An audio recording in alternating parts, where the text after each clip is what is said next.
Sama eu,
front of the stands. Look, it's a backward shot. Because you've got to go back to it. It's this look. You've got to go back to it. He says you won't pull off the front foot. He says, right, so why just that off? You know, Hollywoodbets to pull off the front foot. And then that's trying to back with fuck. Yeah, so basically he just reaffirmed. Yeah. I mean, even in small things like thank you. I do have a moment. Too big. They're like too big. He says if a guy gets closer, he'll probably go out. He says because he gets closer, like they makes so much more sense. Like, yeah. Start with that moment.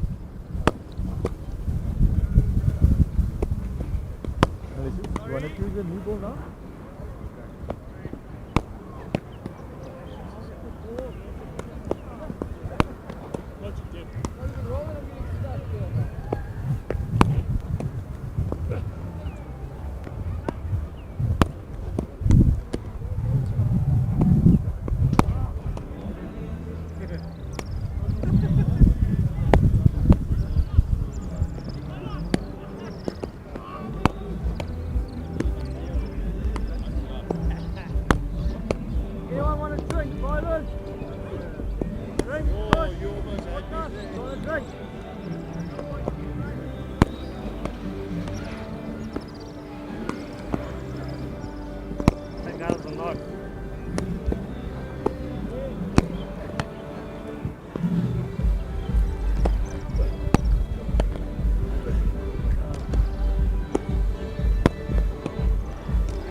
By Christmas we're gonna have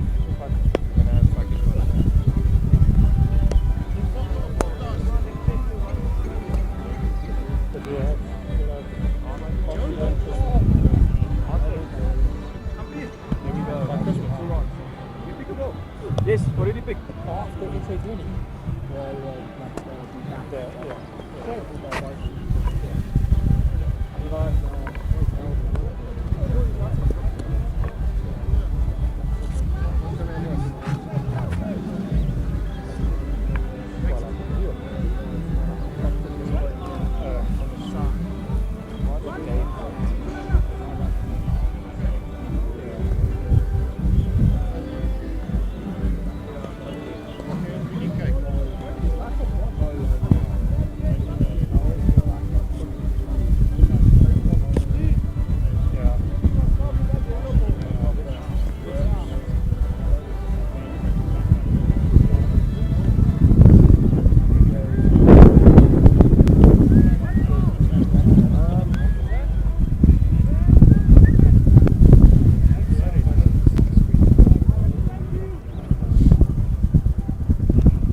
Ja, maar was. Dan weet je dat nou.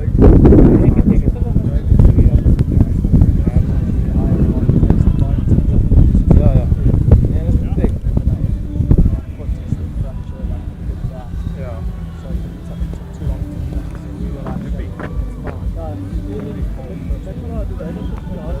Ja. Ja, ja. Daar lijkt dat weer. Daar kan die lukken. Ja, zie je. Dat is mijn lukken. Lukt een beetje. Broer, het is duidelijk. Maar die rijden wel nog van jou op Maar met jij. Bij die race die gaat, dat je dit voor iets en je lucht en het donker wordt. Dat is dus een stress.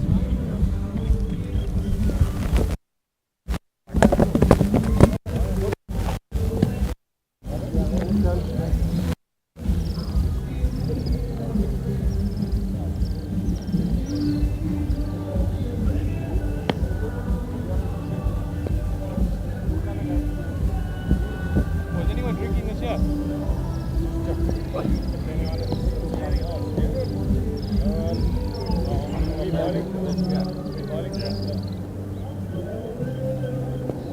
Oh, brother, not a good one.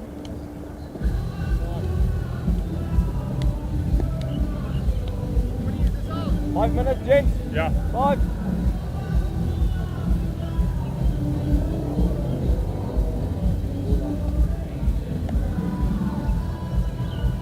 Lekker. Goed, Danne. Lekker bal. Waarom moet ik hier zitten?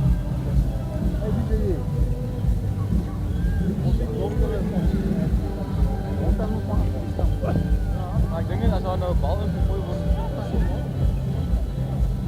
Nobody is it.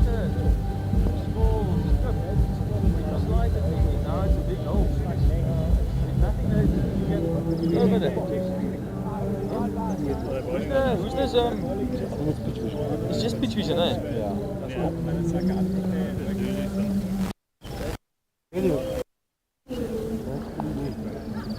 Colin, happy?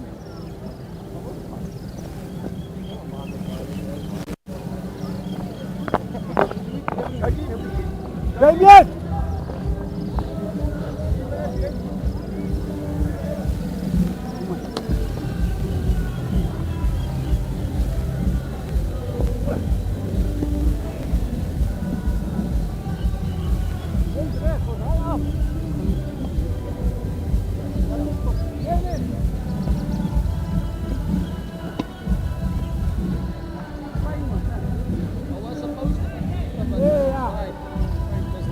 But is there no covering that we can put over this hole? Because now there's a big hole. They know last time the hole was just like here, so they made it too big, and it was supposed to be deep because only this needed to stick out. That's why we have it now like that. So they made it incorrect, and they know how it was last time. Way too big. Yeah, it is too big. Will it be a problem if it is a problem? Can we remove it? You can't really remove it because we need basically stadiums. You need it. Yeah. So you.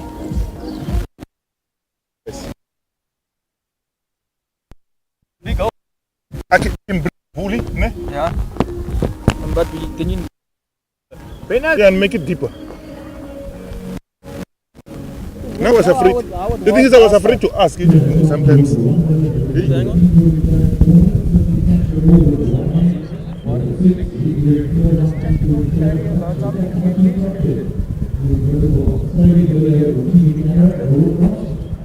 En dan was weer al.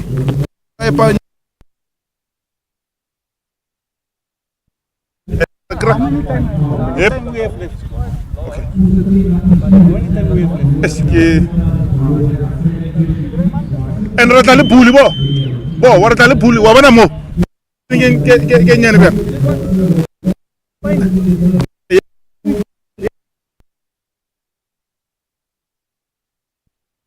Bo. One.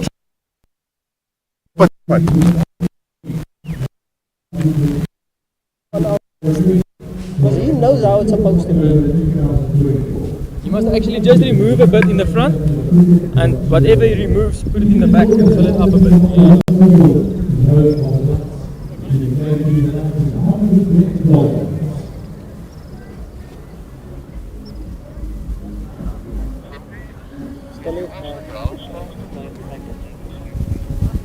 Yeah, I just asked him to make it deeper, and also like not as wide. It's quite a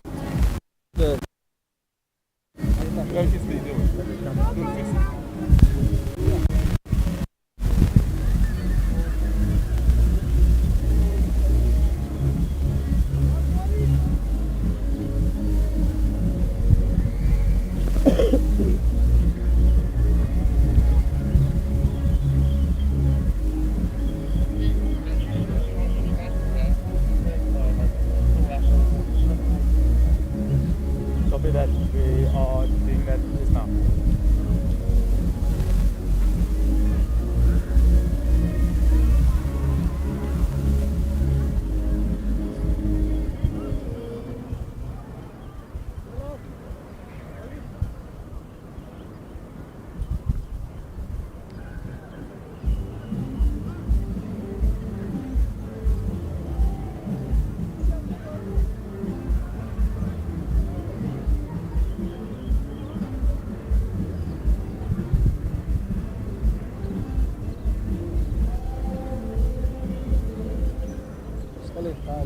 yeah, no, 15 minutes. 15 minutes, and it's just if they can just take this bully out.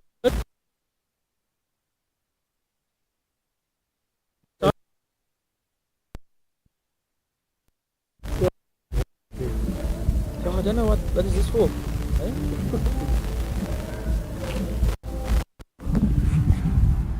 Alright guys. Venus, Hold the P. Venus, That's way too big, just sir. explain. So just put it in there again.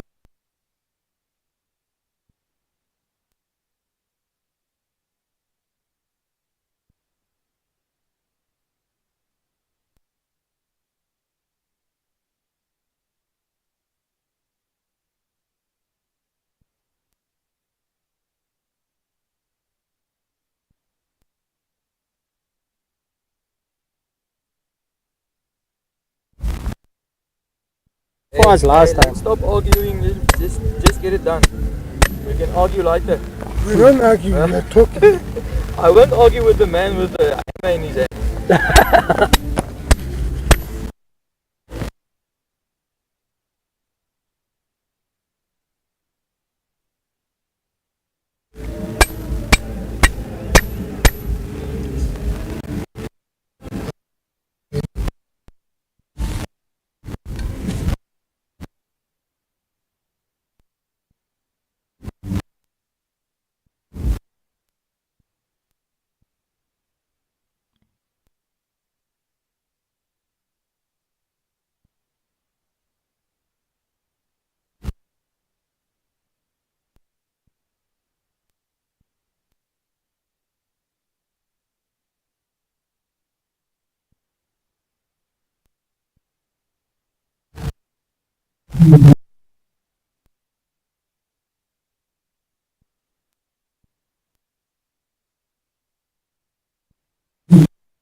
Hulle is gevaarlik manne man.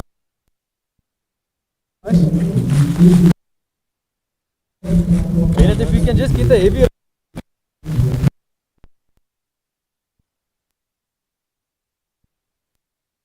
Thank you guys. Get it. Thanks guys. Appreciate it. Next time.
Good evening and welcome to Mangaung Oval in Bloemfontein for this all-important CSA T20 challenge match between the home side, the Knights, and the Hollywoodbets Dolphins. The Dolphins won the toss and decided to bowl first. With me in the commentary box today, Arya van Wyk. Welcome, Arya. Thank you, Raf. Yeah, very important game this. The Knights obviously 5th on the table with 8 points, and the Dolphins at the bottom of the table on 4. Both teams coming off a win, so they must probably be going into this game with a lot of confidence. The Knights still has an outside chance of getting into the playoffs, and obviously the Dolphins has also got a lot to play for, looking to get off the bottom of the log or the table. There is a lot at stake with relegation and points to be played for. Yeah, I think Raf, every game is a knockout. I think in Division A cricket, especially if you only play a single round in each tournament or competition. So it's a lovely evening here in Bloemfontein. 3 minutes to 6 o'clock. Hardly a breath of wind. There's a good crowd coming in. And yeah, we're excited to see the home team taking on the visitors from Durban. I think the Knights, Raf, must be full of confidence after that big win against the Titans at Supersport Park on Sunday. Yeah, absolutely. Important win and against a very strong Titans outfit. If you look at the teams for today, there's one change from that Knights team that beat the Titans in Pretoria. Pat Botha comes in at the expense of Garner Tar. And for the Hollywoodbets Dolphins, Brad Porteous misses out. And his place is being taken by John Smuts. Opening the bowling for the Hollywoodbets Dolphins from the Willows end will be Kulisele, and opening the batting for the Knights is Jacques Simon. He's going to be on strike, and Lesego Skwane is opening with him the batting. He's at non-striker as we get this all-important fixture on the go. Looks like they've got a deep square out to start with, and a long on. Raf didn't have a chance to have a look at a wicket. Maybe do you have any clue how the wicket looks? It's always a good batting wicket here at Mangaung Oval. The one thing that I can tell you is that I suppose one of the reasons why the Dolphins decided to bowl first is because there is a bit of a short boundary towards the eastern side of the ground, and it could be difficult at the end of the game to defend to that short boundary. So that could be one of the reasons why they decided to bowl first. But the other important aspect to note is that both teams, the 2 games that the Knights won in this competition, they actually batted first. So they might not mind that much, because it seems like as a bowling side they can defend well. Yeah, I think Raf, always in Bloom, I always think it's a good plan, bowling quite a tight line, attacking the stumps, hitting a good length. I think in Bloom the general trend is for the odd ball to keep a bit low maybe, but generally it's a good track, especially for batters who like coming towards the ball. I think this field set we just have a slight hiccup in the start of play. I think if you look at the field that was going to be set for this first ball, a deep square long on out, I think that's pretty much a reflection of first up attacking the stumps. And I think that might be the ploy by most bowlers tonight here in Bloom, Raf. Absolutely. Yeah, I think obviously seems that like there's a slight hold up. We're going to start off with from the Willows end. But just looking back at the last game and the 2 openers, Jacques Snyman is at a pretty good game against the Titans, getting 44 and a strike rate of 244. He's a destructive batter, so if he bats for a long period here, the Knights would obviously look and back themselves to post a decent total. The experiment a little bit with Senokwane opening the batting has not necessarily worked. In his last 2 games, he was less successful. Obviously not really getting them off to a good start, but hopefully today's his day. Yeah, I think Raf Jacques Snyman, such a destructive batter. The Dolphins would look to get him out quite early. How do you go about this, Raf, especially in a power play with such a destructive batter as we see the first ball just gonna on the way to be being bowled. Here we go. Oh, sorry, Raf. As we start the game with a single down to long on by Jock Simon. What do you think's the ploy with a destructive opening batter in the power play? Do you think the mindset of the bowling team should still be to try and get him out, or should you kind of try and be defensive and try and stop the runs? Yeah, I think you need to try and strike with a new ball, especially in that power play. I think you need to look to get him out, and you. Shot. Excellent shot there by Sinekwani. Pass backward point for 4. So a good start for him. Hopefully a lot of confidence with that shot. Yeah, short and wide by Kulesile. I could immediately see that the ploy changed for Sinekwani. Third man dropped out and a slip came into play as long on came into the ring. And I think Kulesile maybe overcompensated, trying to bring his slip into play, bowl a bit wide, and Sinekwani was quick to pounce on that. Good shot. Again, just straying down the leg side and just looking at the umpire to see if there was any bat involved. He's indicating wide, and it's 4, meaning that it seems like there was some bat involved. No, it can't be bat involved, obviously, because of the wide. Yeah, I think it's interesting also because if you look at the two fields, one for Sinekwani and one for Jacques Snyman with the long on out in the deep square, it's obviously that they know that Jacques likes to hit the ball down the ground, so they've obviously posted somebody at that long on position for him. And again, it's almost like they trying to close off that scoring areas for him. It's 3 runs there in a power play. As we see the third ball bowled here from the Willows end. Again, good shot there by Sinekwani off the back foot, but partially stopped in the covers. Just another single to the total. So a good start here by the Knights in the first over. Yeah, Celia a bit loose to start off with. I think that is the thing in the power play, Raf. You need to be deadly accurate with the ball, especially on a good wicket. There's no place for hiding. So Kulesile just a tad loose to start with, and Sinekwani looks quick to pounce. Yeah, you can see obviously the plan to Snyman looking, and you mentioned earlier that they're looking to bowl quite straight to him with the field that they've got. Unfortunately against Sinekwani, they've offered him a bit of width. But again, Jacques Snyman, obviously you can see what the plans are, bowling quite straighter with the long on out and the deep square.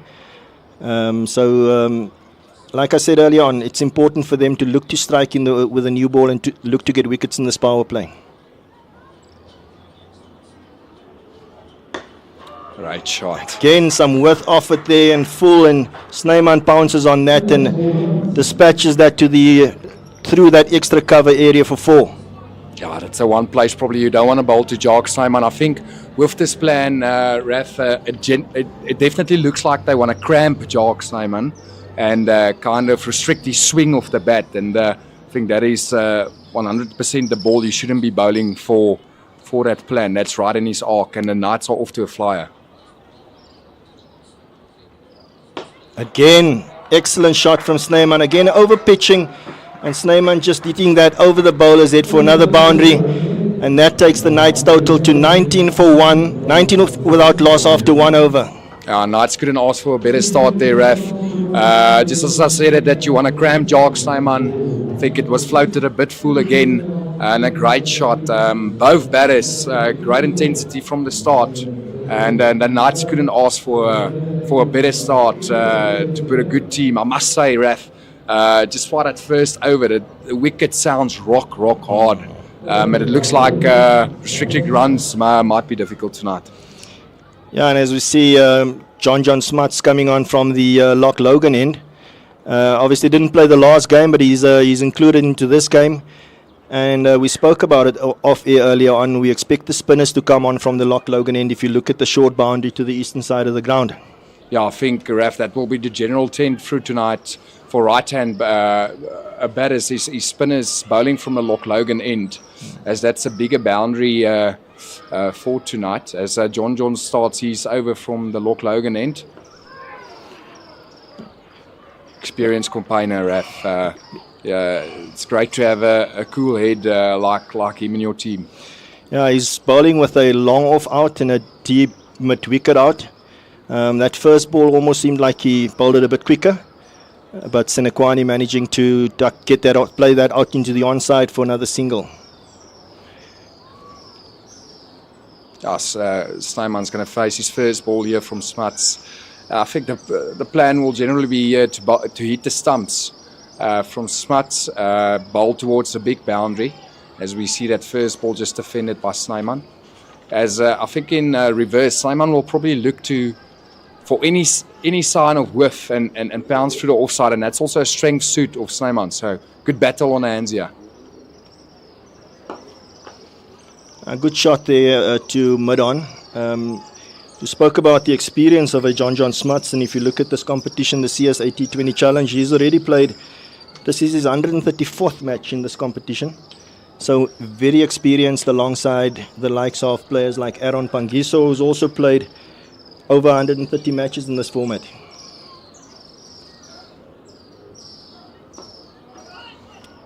Tidy start here from Smuts. After that loose over from Sele to start with. I think the Knights will look to try and keep the momentum. 3 dots now in a row, so something might happen with 2 deliveries to go in this over. Yeah, good. You mentioned earlier, obviously, and again, it's clear that he's looking to bowl quite straighter. Snyman gets that one down to long on for 1, and he's bowling it, quite quickly. We're accustomed to that from John Smuts. Yeah, I think it's an underrated skill, Raf, as a spinner to bowl in a power play. Again, as we see the last ball being bowled off the second over. Great over by John, immediately bringing the Hollywoodbets Dolphins back into the game. Only conceding 2 in that over. I think it's an underrated skill, Raf, if a spinner can be deadly accurate in the power play. Such a tough time to bowl with only 2 fielders allowed outside the inner ring.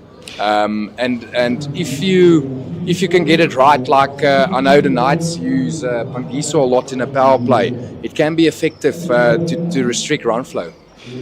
Absolutely, and as we see a bowling change from the Willows end, Otneil Bartman replacing Tsele. Obviously, Otneil just back from national duty where he played for the Proteas. He played last week against Western Province.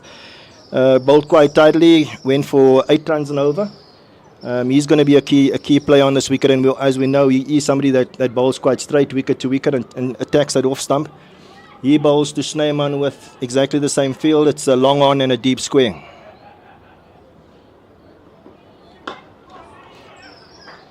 Spoke about the lines, and that was quite straight, and they're going to go through for 2 as that ball is being played out to that deep mid-wicket area. Yeah, I think Bartman can be a handful on this track. If there's a seamer you want to bowl here in Bloem, it's much like Bartman. He's going to bring the stumps a lot into play. He hits that nagging length, doesn't he? I think it's you as a batter, if you want to take him on, you're going to need to make the play and maybe change the length or come down the wicket. As we see the second ball here from the Willows, and that's pitched up. That's a great shot. Again, just like Taylor in the previous over, maybe just a tad too full and allowing Snyman to free his arms. And that's, again, an excellent shot through that extra cover area for 4. So it looks like a wicket where there's the margin for error is quite small here. Yeah, I think by now, I think the Dolphins will realize that you shouldn't dish it up for Snyman. He looks ready to pounce on anything full. Was just praising Bartman's length and line. He can bowl here in Bloem, but that was a tad overpitched.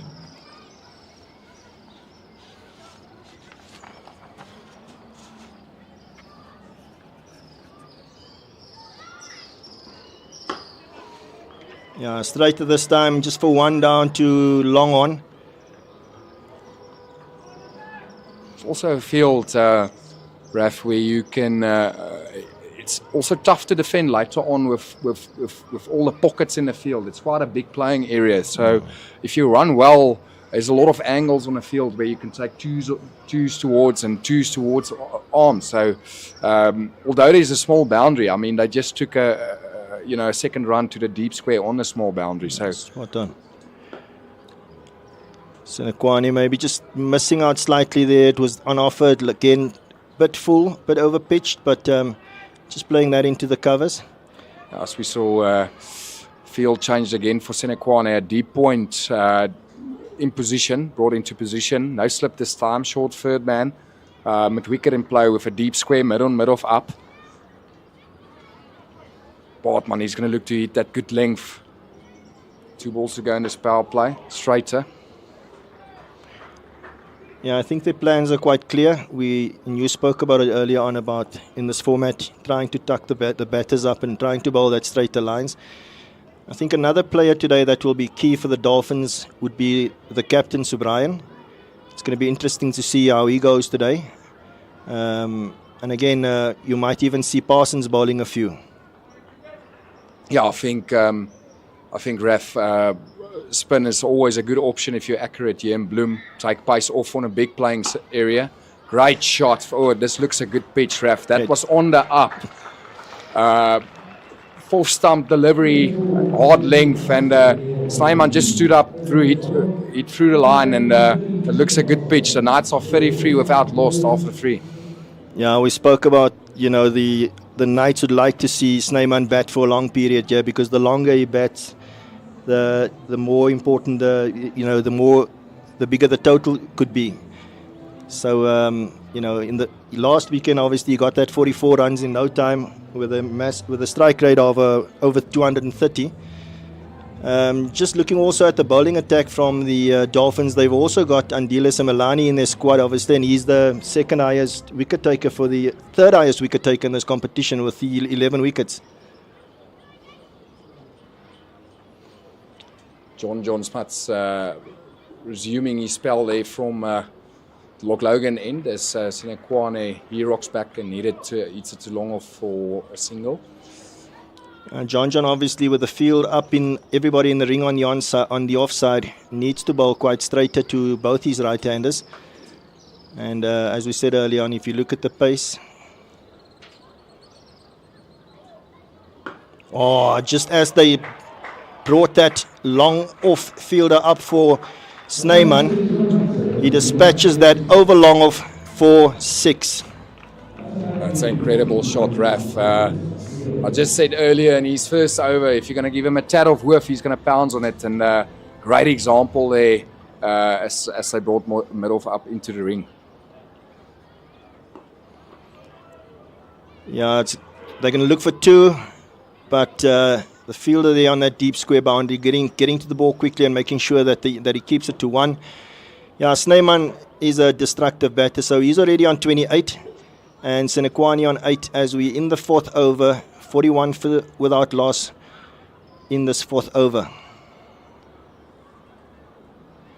Yeah, excellent shot there. Yeah, that's always the risk with the pace that he's bowling, and obviously both fielders up in the ring. If you get some bat onto it, there's a boundary option behind the wicket there. Yeah, always, and I think that's great batting by Senekwane. I think Senekwane realizes that he's not the muscler in this partnership, so he's going to look for other ways to score. And by using the pace and the power play of the spinners bowling, I think it's a great ploy. The ball is hard and new; it skids along. It's a great wicket. If you're short fine and short third, it's not going to be fine. That's 4 runs. Again, quick single here. Directed. But the umpire obviously feels that he's made his ground. So, great start here by the Knights. 2 balls left, or is it 1 ball left in this 4th over?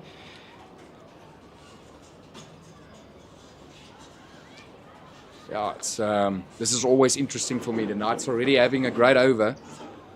Do they double down and take it down this last ball, or are they conservative? Are they happy with the 1 and Snyman has strike the next over? This is always a interesting play for me, Raf. Let's see what happens here in the last ball. As that's they're going to look for 2. And good running there between the two of them to get that. So yeah, I think with Snyman, you're never gonna see a conservative play from him. So I would not have been surprised had he gone for that. But we obviously, congratulations and well done to the Protea women on reaching the semi-finals of the ICC Women's T20 World Cup. As we all know, Proteas Friday is back. Let's paint the nation green and gold every Friday as we stand behind our Proteas women in the ICC Women's T20 World Cup. Wear your Proteas jersey with pride and show the world our unbeatable spirit. You can catch all the action live on Supersport. # always rising. # Hosanawe. 4 overs bowled here in Bloemfontein. It's a beautiful Wednesday evening. As I must say, Bloemfontein is really turning up summer at the moment. As we see bowling change from the Hollywoodbets Dolphins, Andile Semelane, the third top wicket taker in this competition. He's into the attack from the Willows end. As 4 overs has been bowled, it's 48 without loss as Srekwane. He takes a scampered single to extra cover. Yeah, Semelane is at an excellent competition with the 11 wickets that he's taken so far.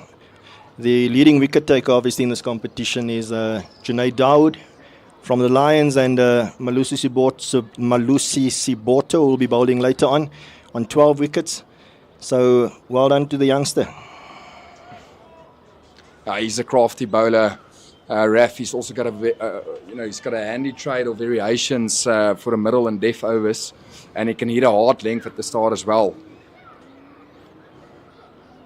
Oh, just uppish. I'm not sure if that carried, but again, just off the back foot, just uppish and into the covers. It looks like it is Jason Smith there in that extra cover position. It would be interesting to see whether that carried and whether that was dropped.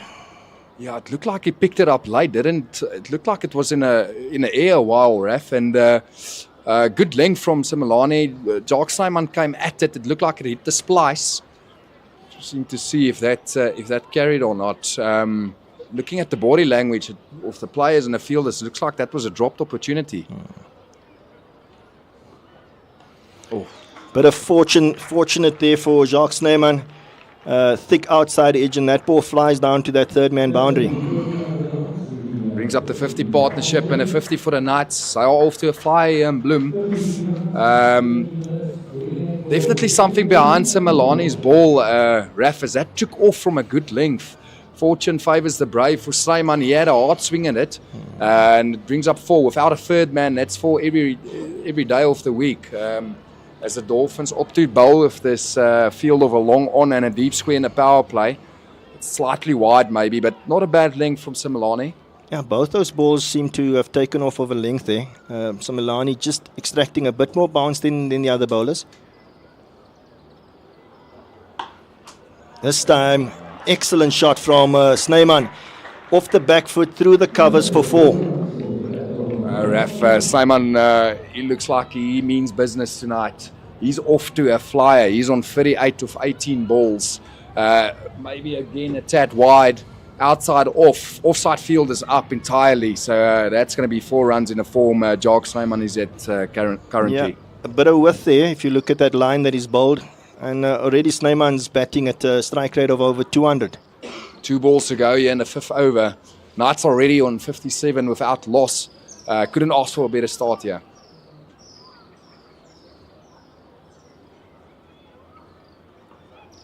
Snyman going big and going over the top. And that's 6. That's the maximum. We spoke about it earlier. A dangerous cricketer, and if you bowl that length to him, he's going to hurt you. Oh, that's an absolutely great shot, Raf.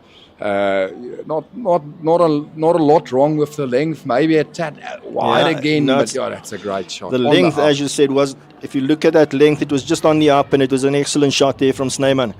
Must be said, Raf, it looks an absolute belter. If you are able to play that shot, it must be a good pitch. Final ball of the 5th over here from the Willows end. Knights, they are full throttle at the moment. Again, just played into the covers. So excellent start here from the Knights after 5 overs, 63 without loss. Snyman on 44 of 20 balls, and Lesego Senekwane 14 of 10. The Dolphins here would be looking to obviously try and pull this back a bit, and the Knights would like to keep the momentum going. There's a lot of batting still to come, obviously, with Riley Rousseau waiting to come in next. He's also in good form after the last game against the Titans. And I think this platform, Raf, it gives a player like Riley. Look, I don't think he needs an excuse to play with freedom, but this platform for Riley Rousseau to come in next is just it's a dream come true, to be honest. So, Knights again, they couldn't ask for better. As we see a bowling change from the Loch Logan end, it's Kulisele who started a tad loose in the first over off the match. He's back to finish the power play. And he's under the pump. The Knights, I think this is going to target his last over of the power play and see how many they can get, Raf. Yeah, absolutely. This last over, Senekwane on strike. Better line and just played. Tight there. Quick single. I think that would have been interesting had he added it. Could have found himself in some trouble, Senekwane. But he gets the dangerous Snyman on strike. And no guessing as to how he's going to go about things here. Yeah, good batting by Senekwane. Awareness of that Snyman is really seeing it well. Scampered single to get him onto strike. And this is danger signs for the Dolphins. If they don't get Snyman early, might get out of control. That's a better length from Sile as Snyman hits it down the ground for one too long on.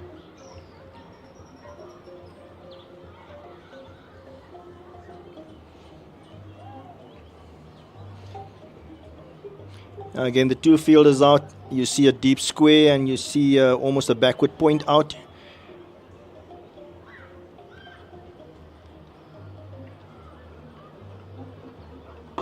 Again, excellent shot from Senekwane down the ground for 4. I know I sound like a broken record, but Raf, it really looks a good pitch, doesn't it? That shot, just timing. It seemed like he just leant into that and struck that beautifully. Yeah, Dolphins is going to need to look to stop the blood flow here and try and get a wicket from somewhere. With batting to come, the Knights is going to look to get as many as possible. Yeah. That's the wicket. We spoke about the importance of getting a breakthrough, and that's Senekwane out, caught mid-off. It would be interesting to see. It could be just that the pace was taken off that one and he was through that shot a bit earlier. Yeah, good bowling from Selere. It might have been a pace off delivery, good length. And it looked like Senekwane mistimed it to mid-off. Good catch, paddling back. And that's the first wicket of the Knights. Senekwane, he departs for 19 or 13 balls, and the Knights, they are 69 for 1 and 2 balls to go in this last over of the power play. As we see the new batter making his way to the crease, Riley Rousseau. Last game scored 66 with a strike rate of 206.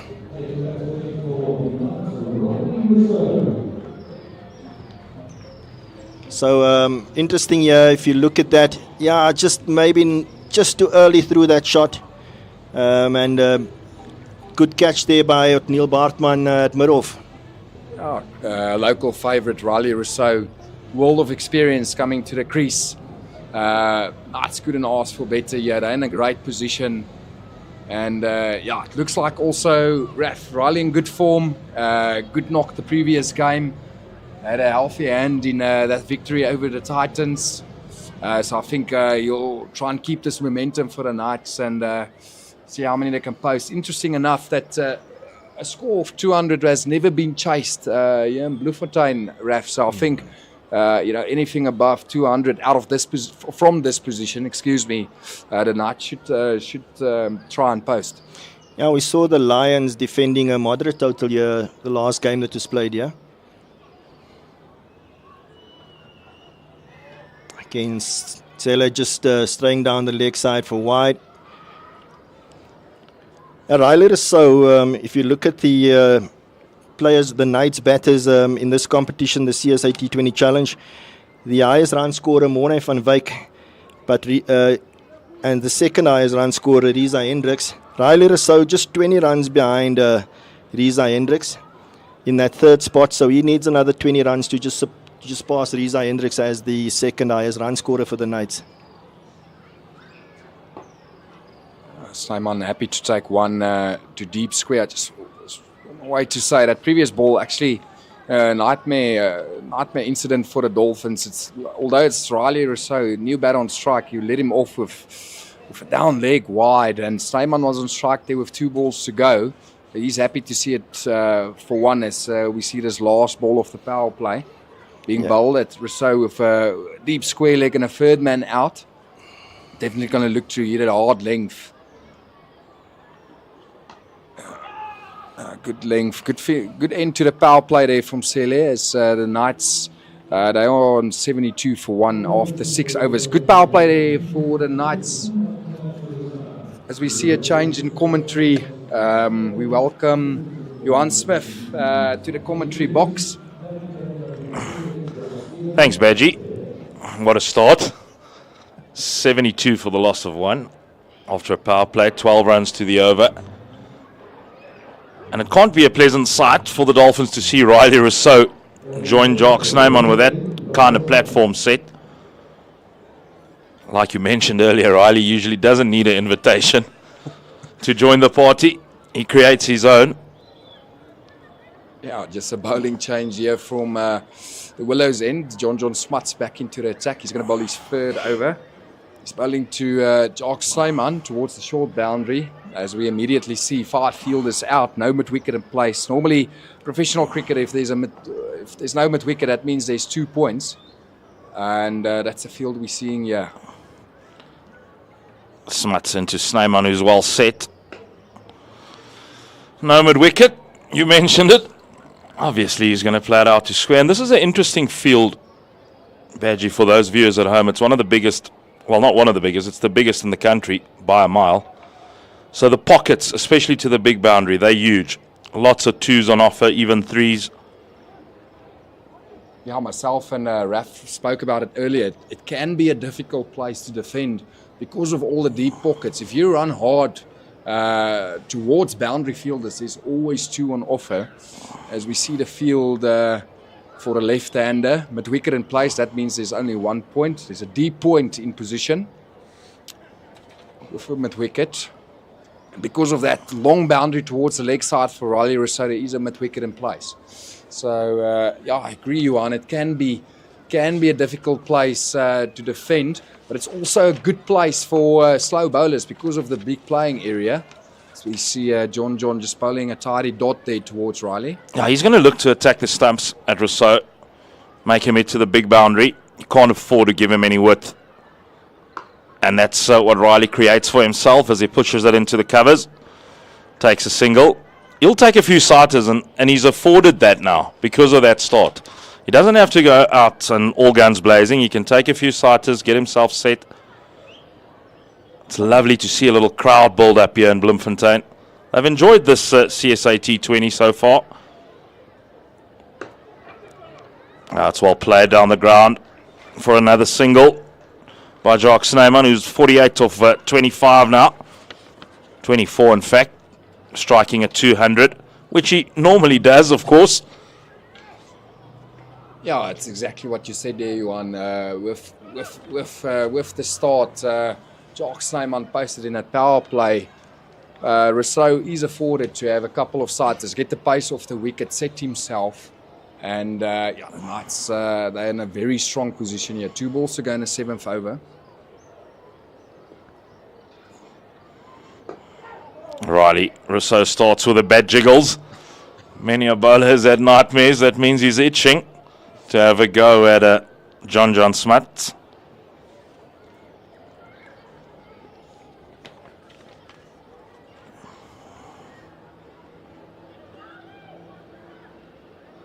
Oh, the beautifully, delicately played. He's got all the skills in the book, Riley Rousseau. The reverse paddle gets him a couple. Only 5 of the over. Good one from John Smuts. 77 for 1 after 7.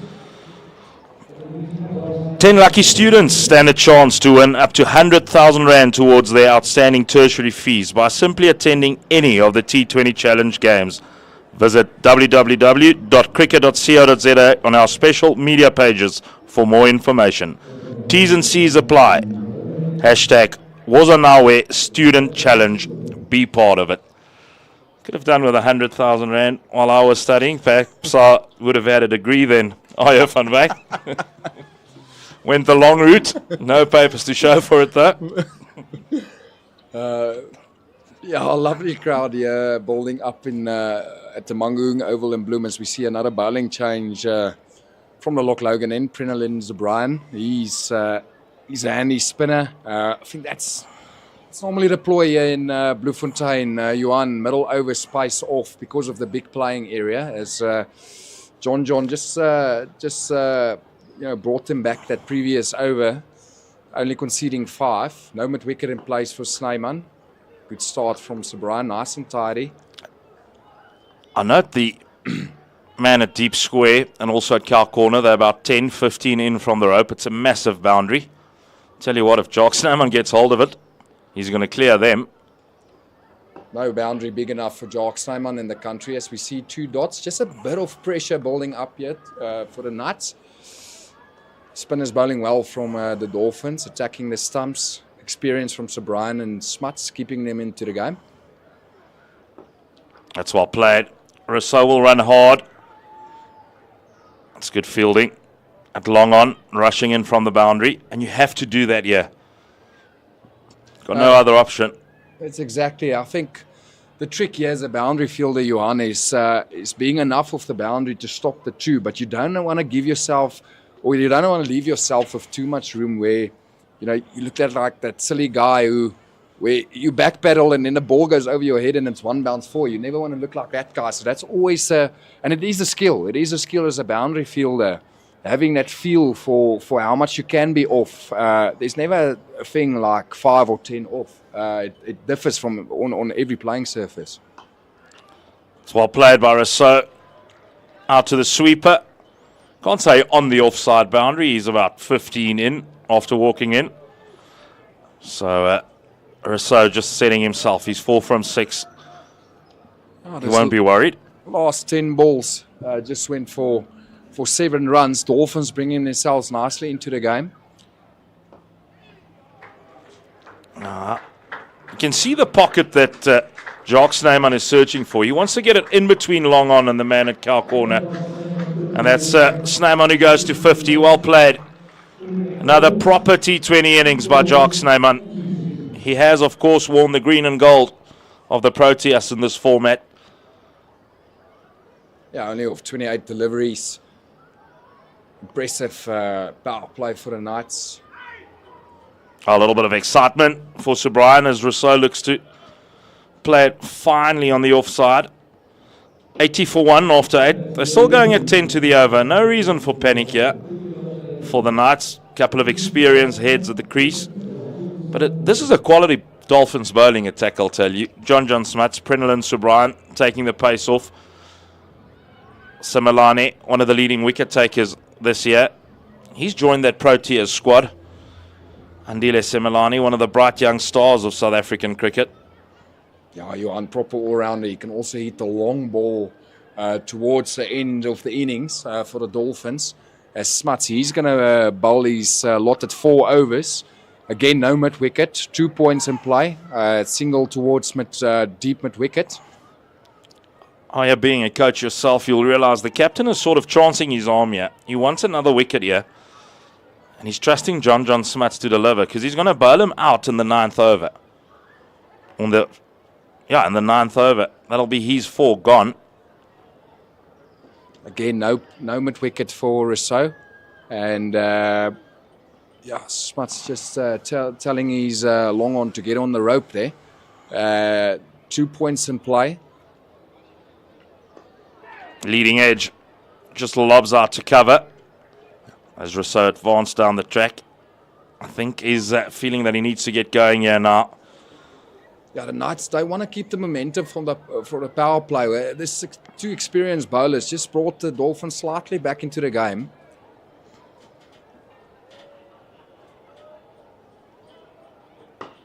Down the track, as a go at it. He finds one of those pockets, although to the short boundary. That's good fielding. They've been sharp the last 2 or 3 overs, the Dolphins, ever since they got Senekwane caught at mid-off. He recently joined the Lions from Northwest. Yeah, I think, just to answer you there, Johan, I think Dolphins probably realised that their best time to, as Rousseau rocks back, hits it hard but straight to the deep mid-wicket fielder for one. I think they are realising that, the best chance probably, or the best bowler to bowl at Rousseau is their best 2 spinners. So I think that's probably the ploy they're going for here and trying to get the wicket of Rousseau, knowing how destructive he can be. And trying maybe just to restrict him of getting off to a fast start. And they have done that so far, as we see a dot into the pads there. I'll tell you what, Jock Snyman's eyes lit up. There was an opportunity to target that short boundary. That would have cleared Castle Corner. Again, just this experience from Smuts. You can't buy experience. Just taking the pace slightly off as we see this last ball of the 9th over. To Snyman, well bowled again, good length, impressive spell there from Smuts. As that concludes the 9th over, the Knights are 85 for 1. Smuts with a good spell, considering the start the Knights had, or 4 overs for 27. Yeah, it's less than 7 to the over badge. Proper bowling by another man who's represented his country in this format, John Smuts. What a cricketing family they are. Brother Kelly played a lot of first-class cricket as well in South Africa. 85 for the loss of 1 after 9. The Knights, of course, carrying the momentum of a good win over the Titans. Riley Rousseau chipped in with 66. More than just chipped in. He batted a mere strike rate of 201 or 202. So we see for Snyman element, wicket comes into play. I think Dolphins just realising that there has been a slight squeeze on as Snyman gives himself room. He punches it out to long off 1. I love what I'm seeing from Rousseau at the non-strikers, and his intent running that first one has been absolutely brilliant. They haven't yet decided to come back for the second, but any fumble, any mistake by the fielder, and he'll be raring to go.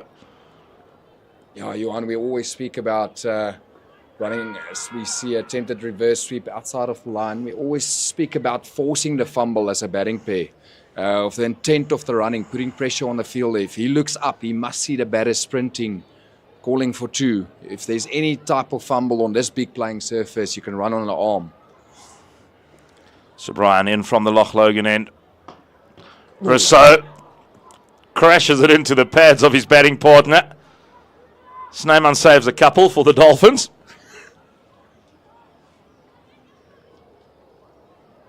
Yeah, again there from Sir Brian, bowling towards the short boundary, pace completely off. Oh, Snyman just couldn't get out of the way quickly enough. Rousseau this time. It was wide of long on. Still only the single. Rousseau 7 from 12. Snyman 54 of 33. Partnership 18, but they want to get going here again. The Knights.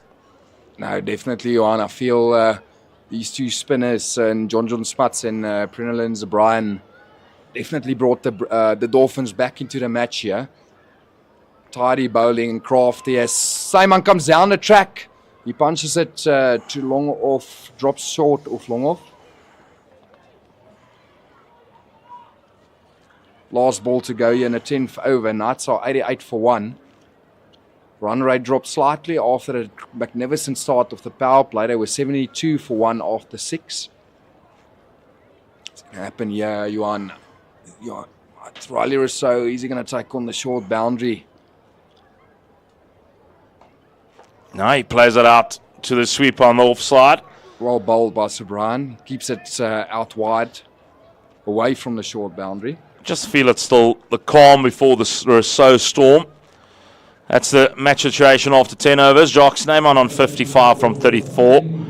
Ele picking up the lone wicket to fall. He was 1 for 28 of his 2. Senokwane, the man, gone 19 of 13. He looked promising, did Lesego Senokwane.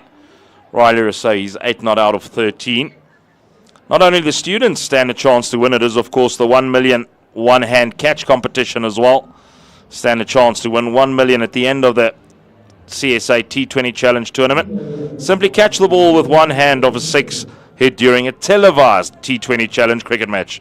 The catch must be captured and clearly visible on stadium video or TV camera, as it will be audited. Visit www.cricket.co.za for more information. Hashtag was on our way. Hashtag be part of it. Bowling change here for the Hollywoodbets Dolphins, as we see Jason Smith, who recently played against Ireland for the Proteas, into the attack from the Willows end. He's bowling to Riley Rousseau. Immediately takes the pace off Jason Smith. Wily customer. Played a beautiful knock in Ireland. A final one-day international. Made a 90-odd. Did Jason Smith in a losing cause. He's pretty much a spinner's field. Short third, short fine up. All the fielders in front of the batter, they are out. Again, as you see in professional cricket, if you have 2 points, it's not normally a mid-wicket, as he bowls to Snyman's pace off, ball into the air. Looks like it's going to drop safe. It is. Oh, it was great running by Rousseau to the danger in. Jock Snyman, halfway during his second run, the bear jumped on his back. He was struggling to make his ground, but eventually got a. Yeah, it's a telltale sign, this field. He's going to bowl slower balls. He's going to take the pace off. Hence, third man, fine leg being up in the circle. He can afford them to be. And Snyman should know that. Wait for it. Yeah, 100%, Joanna. Pace off. Anything in a tight line, hitting the stumps, that's effective in Bloemfontein with a big playing area. Is Smith, again, pace off. Good line and length, considering the short boundary. It's a thing, Johan. I just would have liked to see Jock already in, still going hard after the power play when they lost that wicket of Senokwane. And I felt he played a bit conservatively against, taking nothing away from Sir Brian and Smuts. They bowled terrifically well. And because history has shown, if you score 200 here batting first, you're winning the game. And the Dolphins now, all of a sudden, with good bowlers bowling in the middle overs with Smith and Simelane, they right back into this match. And you don't want to see the Knights falling short of a good total after a terrific start. Agreed. You often hear the cliche horses for courses. I'm sure if the Knights wanted to have strike rotation, Jock Snyman wouldn't be batting. He's there to clear the ropes. That's his job in the team. Get them off to a start and carry it as deep as he can, but carry on his merry way.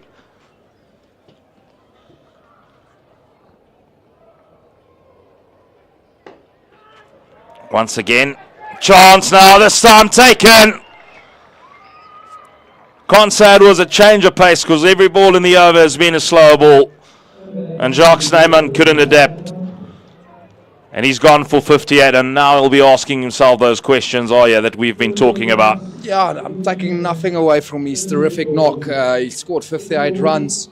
That's the thing, Johan. I think just out of history at this ground, it gets tougher now for the incoming batters to score from the front. So Snyman need a pass for 58. I would have liked him keep on going against the spinners and Smuts and Sir Brian. But a good knock nonetheless. Well batted, Jock Snyman coming to the crease. It's another experienced hit of Knights cricket, and has been playing a lot of cricket at this ground. Patrick Bueta, number 23. Bueta, local man, matriculated in 2008. Great college, just down the road. Spent many a year as captain of the Free State amateur side, Pat Bueta. Dominated that level. Averaged in excess of 45. He's gotten his chance the last 2 or 3 seasons playing regularly for the Knights. Played a massive role in getting them back into this first division of South African domestic cricket.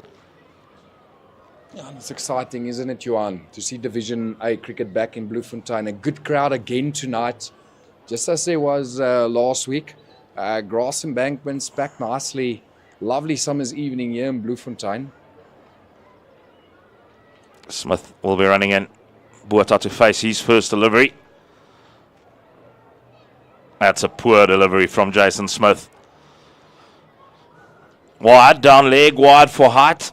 Unfortunately, the Knights only get one. Yeah, it's a funny play there from Jason Smith. New batter to the crease. It's difficult to score you in Bloem from the get-go if you're a new batter. And I think, first ball to him, just decent.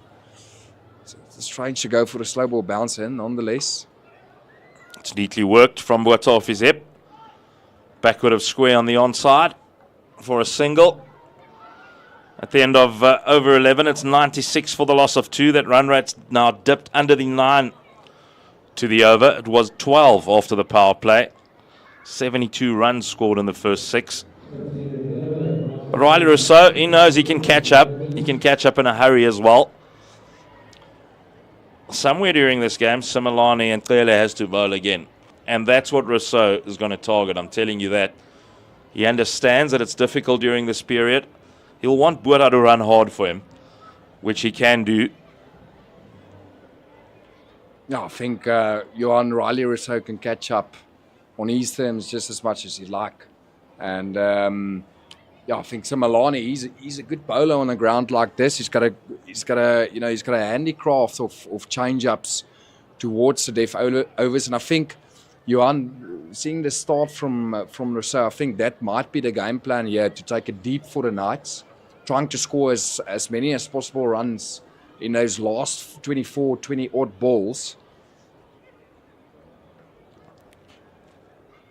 So Brian into Botha. Gets sent back by his good friend Riley Rousseau. And eventually they do get the one. Not great cricket on the outfield by the Dolphins. Botha had to get the skates on there.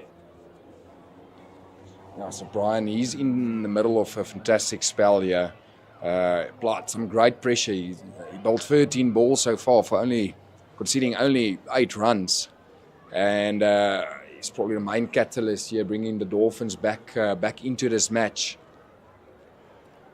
After, I think, as Rousseau hits that hard into the deep mid-wicket area. They're running hard. Patrick Botha, he's quite quick between the wickets. Come back comfortably for 2. Yeah, he's a hair between the wickets, is Pat Botha. You saw how comfortably he got back for that second. And that's what Riley Rousseau needs right here. He needs Pat Botha to back him up. Run hard, turn the 1s into 2s. Play low-risk cricket, but scored 7, 8 to the over. Yeah, definitely, Johan. I think Riley, he needs to face balls here. It's well bowled by Sir Brian. Just inside the offside wide line. Keeping the ball away from that short boundary. He's been around Sir Brian. He's backing his skill here, and he's in the middle of a fantastic spell. What a Shot, that's 4. Save your legs in the field. Crash that past extra cover. Great batting, Johan. Sometimes when there's a big and a small boundary, a batter can get caught away with only targeting the small boundary and not seeing the opportunity of hitting through the offside. Like on that occasion, it was wide outside off. That means there's an opportunity to play a good cricket shot through the offside because there's whiff presented, and that's exactly what Rousseau did. Right shot. Slight momentum shift again here for the Knights as Brian, he just pulls away, seeing Rousseau moving. Yeah, he's up to his tricks now as Riley Rousseau. Sometimes a stroke like that gets you going. Again. Oh, this time behind square. Just the single. Yeah, Rousseau, he's looking more and more comfortable. Danger signs for the Dolphins as he gave himself room again there.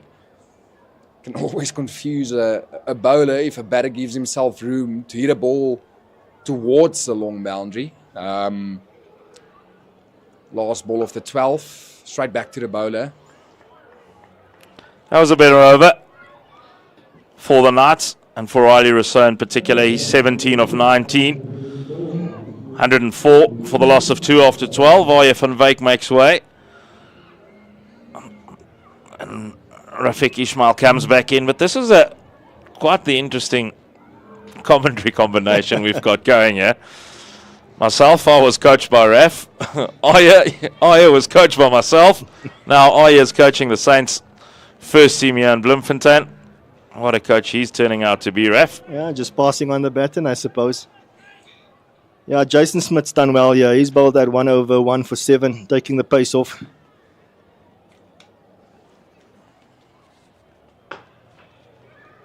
Thumped down the ground by Rousseau. The two Dolphin spinners here, Smuts and Subrian, have really pulled this game back nicely. Got that run rate down, and with Jason Smith also taking the pace off, I think the Knights will take a leaf out of this. It seems like it could be a good strategy to take the pace off, and we might even see Snyman, Botha or Swanepoel turn their arm later on. Yeah, Aaron Pangiso, the captain, will be licking his lips, seeing what's on offer. Down the leg side again from Jason Smith. And the reason this is happening is, Raf, it's no easy feat to do what Jason Smith is doing, to run in, bowl those orphan leg cutters every delivery. Once and again, you're going to get that timing of the wrist wrong. You're going to slip one down leg, or we saw that very short ball earlier as well. Yeah, spot on. And I think he does want to bowl that slower balls into the pitch to that longer boundary. That's well played from Botha. And that's a secret, isn't it? You've got to still hit the deck, because that's when the change of pace really takes an effect. If it comes out floaty, somebody like a Riley Rousseau is going to catch on to it. Absolutely. Yeah, you mentioned earlier two big mates out in the middle, Botha and Rousseau. As partnership now, just 13 runs. But a crucial partnership it should be. Oh, that's cheeky from Rousseau. Didn't make contact. They're going to run through for a bye.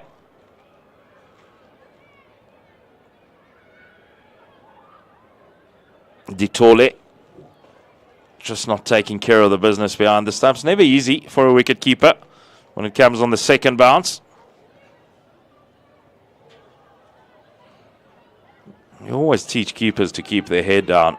Yeah, but I'll tell you, you go stand there, the ball bounces on the half volley, and you keep your head down. Yeah, a lot of hard work here in this middle phase for the Knights. Obviously, with the field spread, there's still a lot of 1s and 2s on offer. So Rousseau and Botha will obviously still have to do the hard work. And if the bad ball is on offer, as Rousseau has showed in that previous over, he latches onto that very quickly.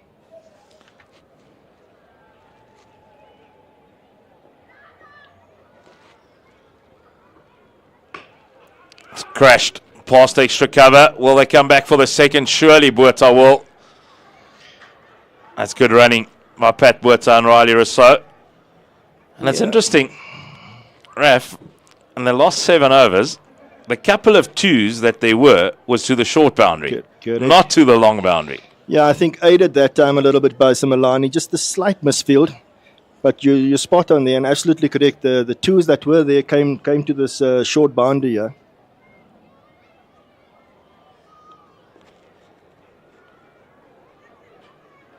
Bowled him. Pure delight for Jason Smith. He gets the big dog. Riley Rousseau, 20 from 22. Never quite got going. Tried to play the rotating role to Riley Rousseau. And the last couple of overs showed some signs.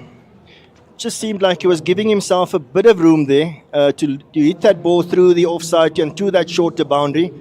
But Jason Smith up to it and just bowling that straighter line and no pace to work with. And that sees the end of Rousseau, 20 of 22.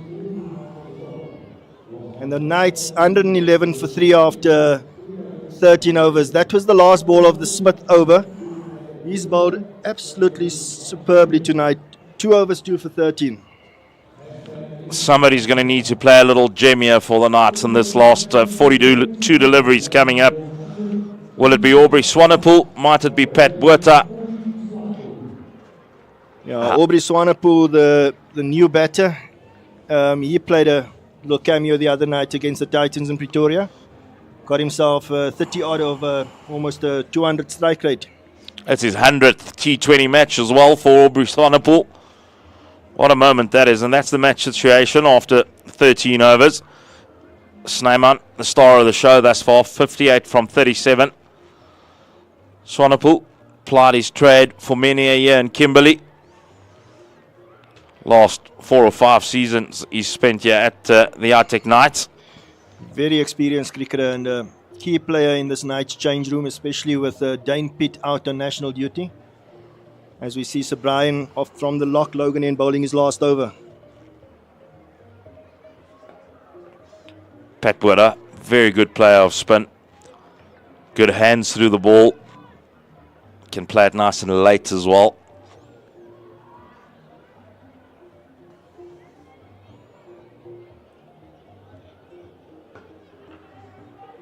Well played through extra cover. Will they come back for a second? Yes, they will on the fumble.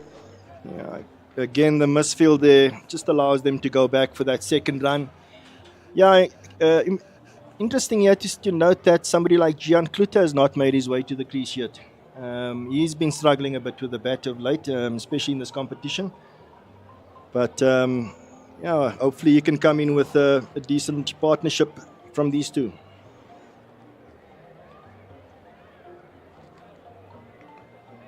That's well played. Played it really late out to the sweeper boundary, or the sweeper on the boundary. Will Gian Kluter be taking the gloves later on this evening?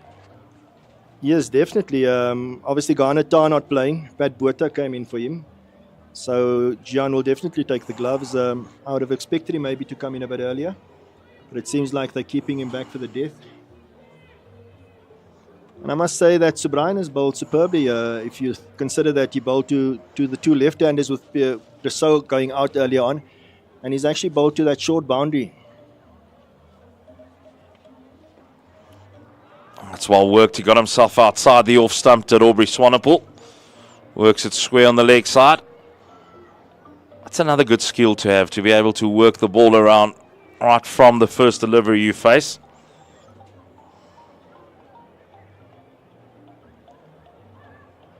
Yeah, I must say that Aubrey Swanepoel showed a lot of character in that last game if you consider the game that he had against Northwest.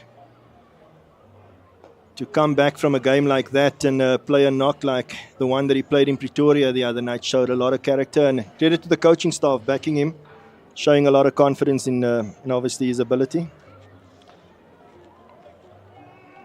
It helps when you've got his experience to deal with tough situations like that. That's a couple of victories from their 5 games. This is a crucial game for both these sides. Swanepoel plays that out to long off for a single. The Dolphins rooted to the bottom of the log. Only 1 win from their 5. That's the end of the 14th. The Proteas men will take on Sri Lanka for a 2-test match. And a full Pakistan tour this summer with your favourite pink day taking place on Sunday, 22 December at 2 o'clock. Get your tickets on www.cricket.co.za. Hashtag was on our way. Hashtag be part of it. And they're part of it here this evening in Bloemfontein. Yeah, decent crowd in here today. Just like the last game we had, yeah. As we see a bowling change and Otniel Bartman coming on from the Willows end. Superb bowling spell there by Subrian. Going for just over 5 in his 4. And the 2 spinners, like I said earlier, pulled this game back nicely for the Dolphins. This is another man that's done his part for the Proteas in the last year or so, Otniel Bartman. Amazing T20 skills. One of the best Yorker bowlers around the world. Shot. It's straight at mid-off, but it was like a bullet from a gun. Lovely sound of the bat. Interesting, in that power play earlier on, we saw those go for 4. So if it goes for you, it goes. And that one just going straight to mid-off. But it was a good shot there from Aubrey Swanepoel, timing that and hitting that in the middle. Gets himself outside the off stump, works it backward of square. Does Aubrey Swanepoel. The good thing for some of these Knights batters, they would have batted against Otniel Bartman quite a lot. He spent a couple of seasons here, more than a couple of seasons at the Knights, in fact. Yeah, obviously came from the SWD area. He did struggle a bit with injuries during his his time here, but ever since he's been at the Dolphins, he's been on the field and earned himself national colours as well. Bit lucky in that previous delivery with a fine leg up. Could so easily have gone for 4. Bartman into Botha. It's played out to long on. They're going to start challenging these boundary fielders. It's always so amazing, Raf. In the last 3 or 4 overs, that'll be 2. But in over 12 or 13, it's 1. Yeah, obviously the 15th over, halfway through it. 5 left after this. You do get the feeling that with some wickets in hand, that at some stage the Knights need to make a play here. Swanepoel does just that. Finds the gap between mid-wicket and long on. They needed that, did the Knights. And it's Aubrey Swanepoel who provides. Yeah, just the length letting the bowler down there. Slightly short, and Swanepoel was onto that quickly.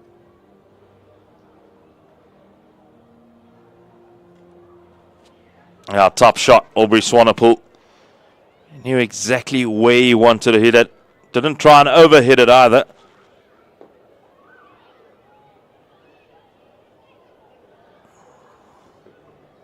Poor ball, poor ball. Fine leg is up, you spoke about it. It's the maximum for Aubrey Swanepoel. If there was one place Otniel Bartman could not bowl, it was there.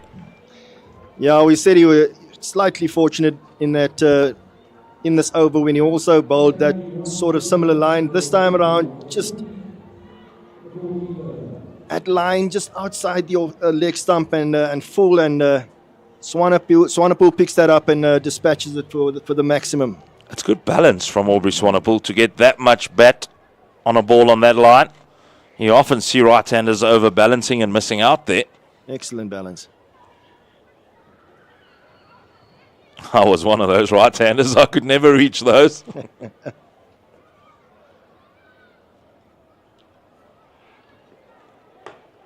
He overcompensated and he goes wide. Slashed out to the deep cover boundary.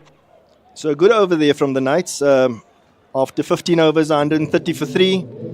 Patrick Botha, 9 of 10. Aubrey Swanepoel, 14 of 7. So Swanepoel's given this Knights innings a bit of momentum and impetus here. Going at a strike rate of 200 at the moment. Professional era. There you have the scorecard. 58 from 37 for Jacques Neyman Senekwane was caught. Otniel Bartman, Baldo Kuletele for 19. Riley Rousseau outfoxed by Jason Smith. Gone for 20, and the batsmen's in. Pat Botha on 9 and Aubrey Swanepoel on 14. Quinton Friend, the Dolphins coach. No stranger to Bloemfontein either. Yeah, Quinny obviously played a lot of cricket up here for the Knights and coached within our system as well before he went to the Dolphins. It's been a difficult start to his head coach campaign or career here with the Dolphins, as you mentioned earlier, at the bottom of the foot of the table. They would want to win here to move off that bottom spot.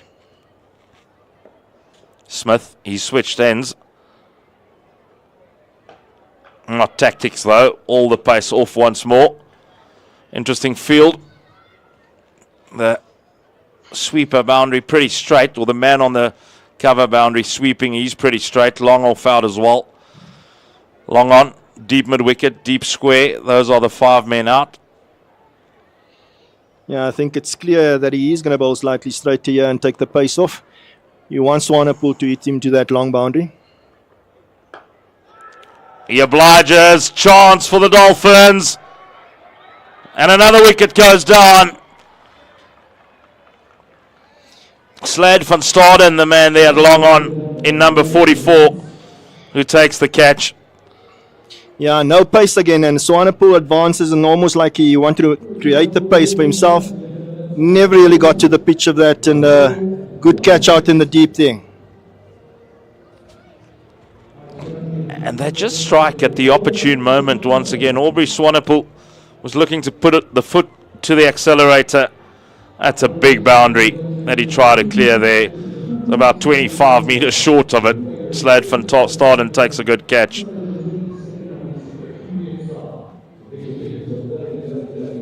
Looks like Tiaan van Vuren, the man who's striding to the crease. Yeah, Van Vuren's got a bit of a reputation as a big hitter. And we got two left-handers. Oh, no, Van Vuren's obviously a right-hander, but we've got the left-right-hand combination out there going again with a short boundary. Yeah, Gian Klute. He's still waiting for his opportunity with the willow. He's so often used at the top of the order, or at number 3 in T20 format is Gian Klute. Not tonight, though. Yeah, this total, if it looked like a big one earlier on in that power play. But I suppose with 4 and a bit overs left here, the Knights would do well to get to that 160, 170 mark. They still have a few wickets in hand, so anything's possible. And we said earlier on, there is still that short boundary that's in play.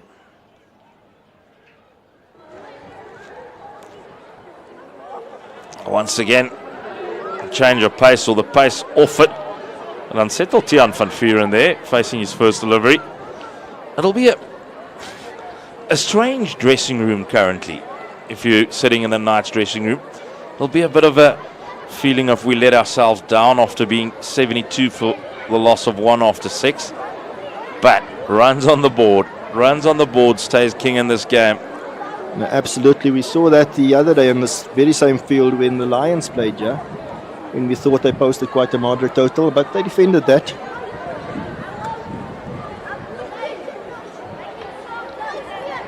Down the ground by Pat Botha. Van Vuren thought about it, but Van Staden prevents the second. Yeah, again, a lot of credit here to Jason Smith. He's picked up that 3 wickets already in his, as he's still busy with his 3 overs, with his third over. Smart bowler, intelligent bowler. He took the pace off and he assessed conditions quickly here. He was a good cricketer, Jason Smith. More than capable with the ball, fantastic with the bat. Oh, slow ball bumper. Bamboozled Tiaan van Vuren, who got a bit of a top spin forehand to it eventually. Yeah, it's to be expected if you look at the field that he's going to bowl those type of deliveries. Now we've got the left-hander Pat Botha on strike, and as we see that those 2 fielders drop on the deep square and deep mid wicket on to the short boundary drops. Oh, that was in the slot for Botha. He missed out there. He knows it. Just look at him eyeing that mid-wicket boundary. It's the end of the 16th over.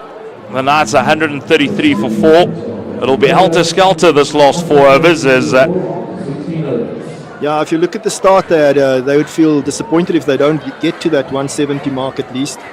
But to do that, they've obviously got to go at 10s from here on in. Not impossible, obviously. the change in commentary as well with Arje van Wyk now again joining Raf. They'll take you through the last 4 overs.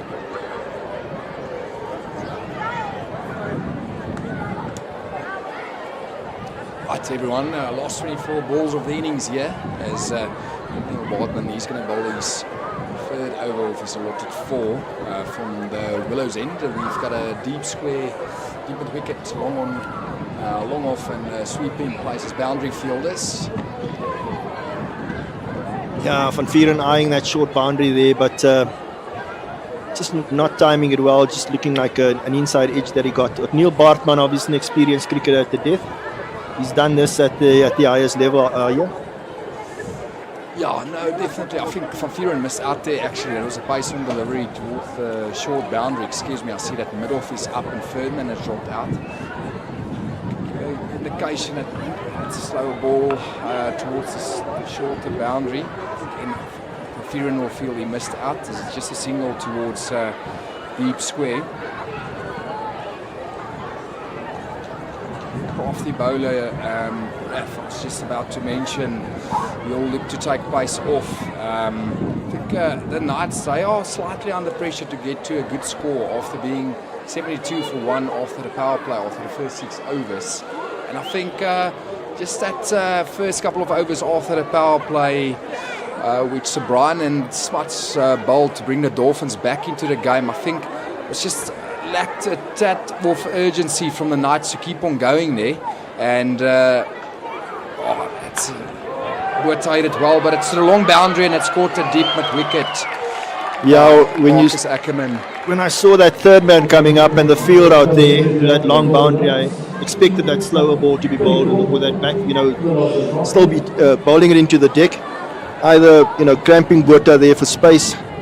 So again, the Dolphins again striking and just stemming that momentum that the Knights had. Yeah, well bowled.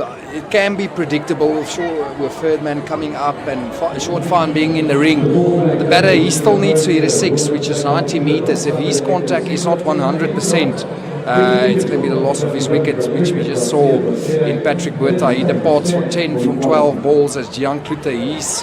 He makes his way to the crease. Unfamiliar spot, Raf, for Gian Kluter here in the batting lineup. Yeah, I'm not sure if he's ever batted 7 in his career, but he comes in at 7 with a score on 134 for 5, and he maybe lacks some confidence at the moment.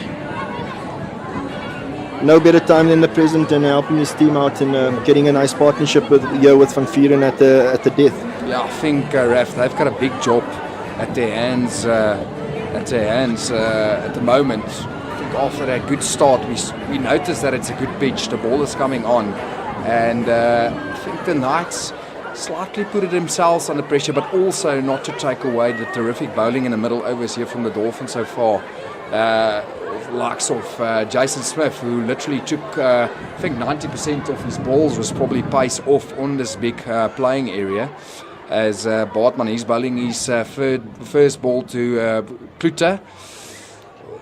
Outside off, Kluter pace on, he missed out there. Third man's in the ring. Yeah, he did. I think he was looking just to run that down through that third man area. And as we say that third man goes out, and long off comes back into the ring. The thing is just now, Raf, in this situation, is the momentum is truly with the Dolphins, and it can be, in a match, it can be in the middle of the match with 3 overs to go. It can be a slightly, as we see it chopped on, terrifically well bowled by Bartman, pace off into the wicket, and Kluter, he chops on for a short stay of just facing 2 balls. Yeah, Gian Kluter's poor form continues. He departs without troubling the scorers. Must be wondering where his next run's going to come from if it goes like this. And that total that we spoke about earlier, initially we thought we were looking at something in the region of 200. Spoke earlier on about maybe 170. But that could be unlikely at the moment. Yeah, that's what I'm speaking about, Raf. The momentum is truly here with the Dolphins now at the moment. And to get yourself out of this spot as the Knights is extremely difficult. If you notice how the last 10 overs has been going. I mean, the Knights has scored 52 runs in the last 11 overs. And I don't think it's got that much to do with conditions. I think it's a good pitch. I just think they lacked that urgency straight after the power play, and that brought the slower, better middle over bowlers from the Dolphins back into the game. And all of a sudden, the Knights, they're looking now, at a score of 170 to post 170, where I think, Raf, like you said earlier, anything over 200 looked extremely possible to post.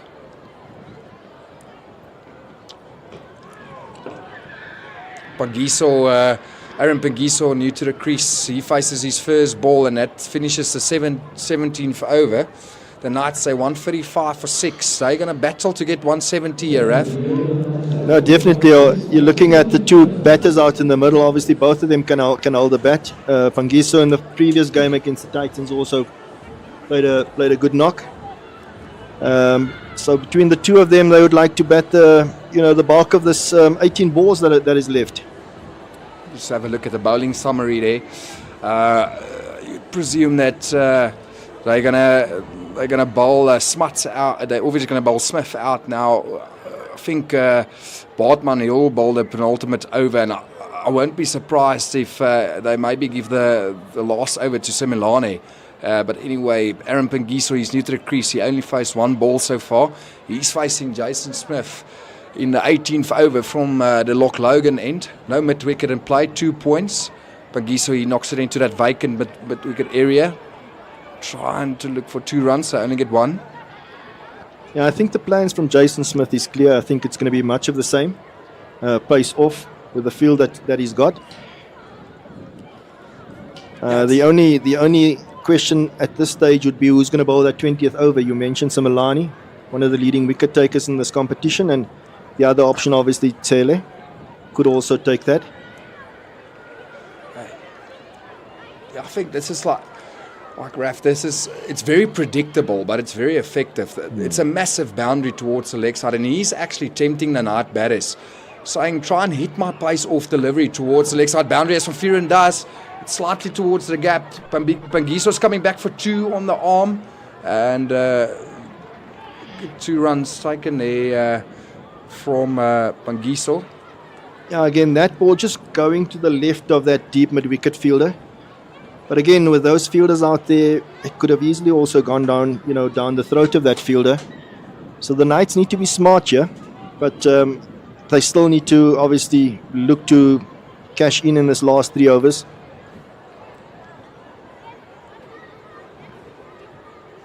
Oh, well bowled. Terrifically well bowled. That's just adding to my point, Raf, that it is predictable, but the slightest miscontact at this stage, and you are definitely caught in the outfield, which is towards Tiaan van Vuuren's leg side. The Knights are going to battle to get a reasonable score on the board here. There was a bit of with and offer there, but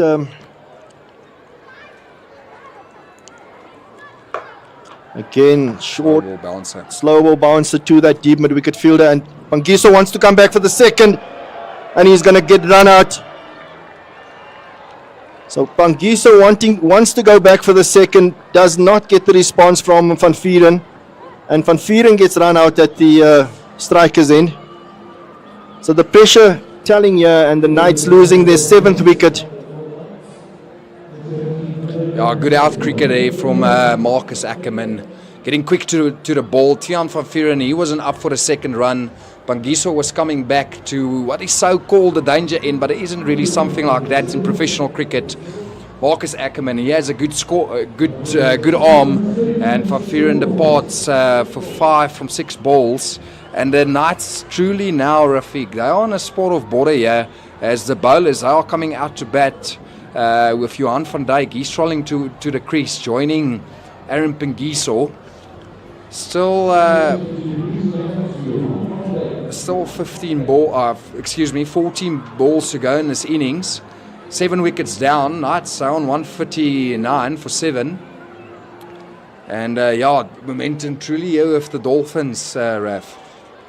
Absolutely. At this stage, if you think about it, the Knights would feel that they must start here. They were set for a big score with Snyman in and Rousseau obviously with him.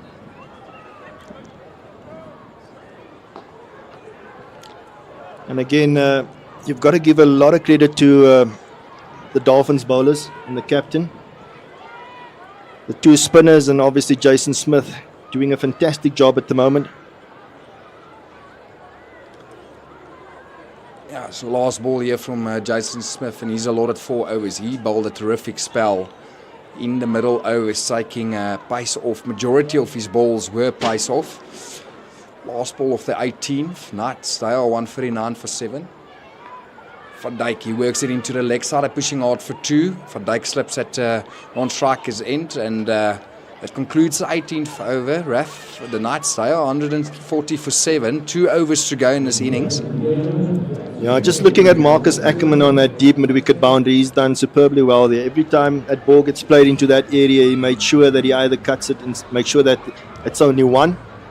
Obviously, taking some good catches out in that fielding position as well. We spoke a lot about the short boundary, but it's somehow or another never came into play for the night during this night's innings, which says a lot about the skill sets and the execution of the Dolphins bowlers. Yeah, they bowled tremendously well in the middle overs, and it suits their bowling attack. Mangaung Oval, a lot of middle overs bowlers who could take the pace off. It was what myself and Johan was speaking earlier about bowling John Smuts out at the start, putting Riley Rousseau under pressure, and that brings the middle over bowlers off the Dolphins into the game. As Bartman, he bowls his last, that's full and down the leg for wide, missed out there from Johan van Dijk, short fine inside the ring. Yeah, Van Dijk, if would have, feel that you've just a bit of bat onto that, and that could have flown down for 4, which would have been a much needed boundary. Yeah, Bartman, he's in his last over of his allotted 4. He's bowling the penultimate over here from the Willows end. As we said, Johan van Dijk, he'll target the short boundary on his leg side, which is approximately 60 meters towards his left, as you are viewing as the viewer. And Bartman, I think that previous ball, he probably went for Yorker into the pads, trying to prevent Van Dijk to get underneath the ball anyway. So we see first allowed, that's outside off. Now again, a big swing there from Van Dijk, not getting any bat on that. So everything going the Dolphins' way at the moment. Yeah, mid-off up in the ring. Van Dijk again not bad on ball. Feel he missed out there. Third man is out on the offside as well as sweeper. Mid-off inside the ring. Long on, deep mid-wicket. Deep square, boundary fielders on the leg side. Yeah, again, I think Van Dijk missed out there. Fine leg up in the ring. Just a bit of bat on that. Could have seen him get that ball down to that fine leg boundary. Yeah, not only even that, Raf. I think just missed out entirely on the 6 on the leg side embankment into the wicket. That was doesn't look like that was what Bartman intended to bowl. And we are halfway through this over. Yet a run to be scored, except for the first ball, which was a wide. 9 balls left remaining in the innings. Van Dijk hits it hard into the offside. Marcus Ackerman, he's got a lot of ground to cover, and he does that terrifically well on the offside boundary. Only 2 runs. Great fielding there for Marcus Ackerman. Yeah, we saw the third man coming into the ring there, and Otniel Bartman taking the pace off it. But a good shot from Johan van Dijk, and equally good fielding there from Marcus Ackerman on that sweeper boundary, preventing the boundary and making sure that they're only getting 2 for that. 8 balls remaining here. The Knights, 143 for 7.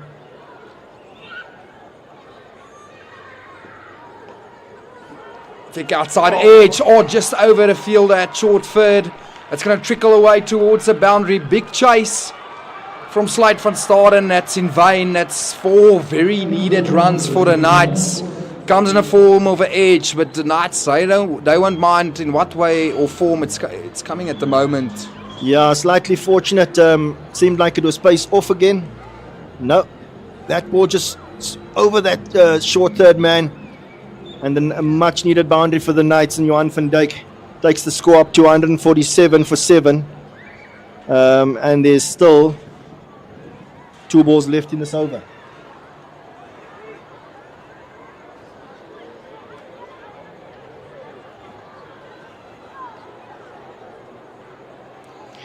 So we see that third man going out, and long off coming into the circle, into that mid-off position. Yeah, again, I think might be a pace-off delivery outside off here. It's actually a surprise bouncer. Good delivery. Very good delivery. Gutsy ball to be bowling Rafiq with that fine leg up inside the ring. Surprised Van Dijk as he ducked out of the way. That's another dot. 7 balls remaining in the innings for the Knights. Last ball of the 19th. And again, a fielding change. We see that third man coming up into the circle and the long off going out.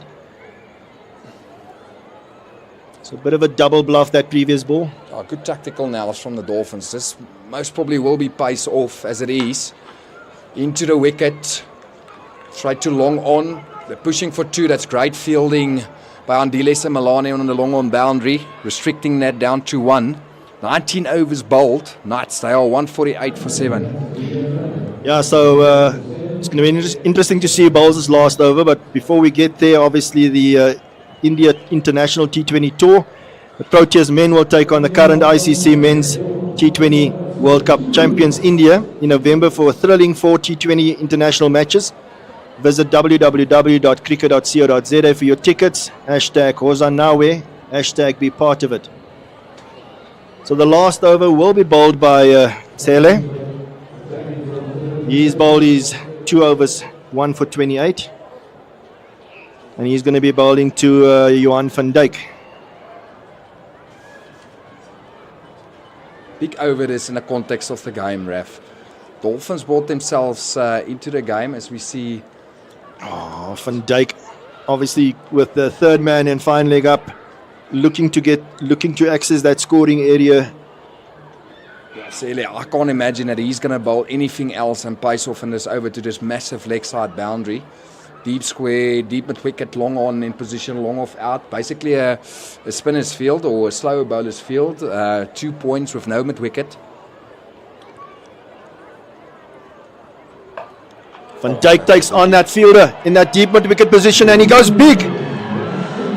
That is a good hit there from Johan van Dijk. As you said earlier, it's almost predictable that the bowler is going to take that pace off. But it was a good hit to that long boundary.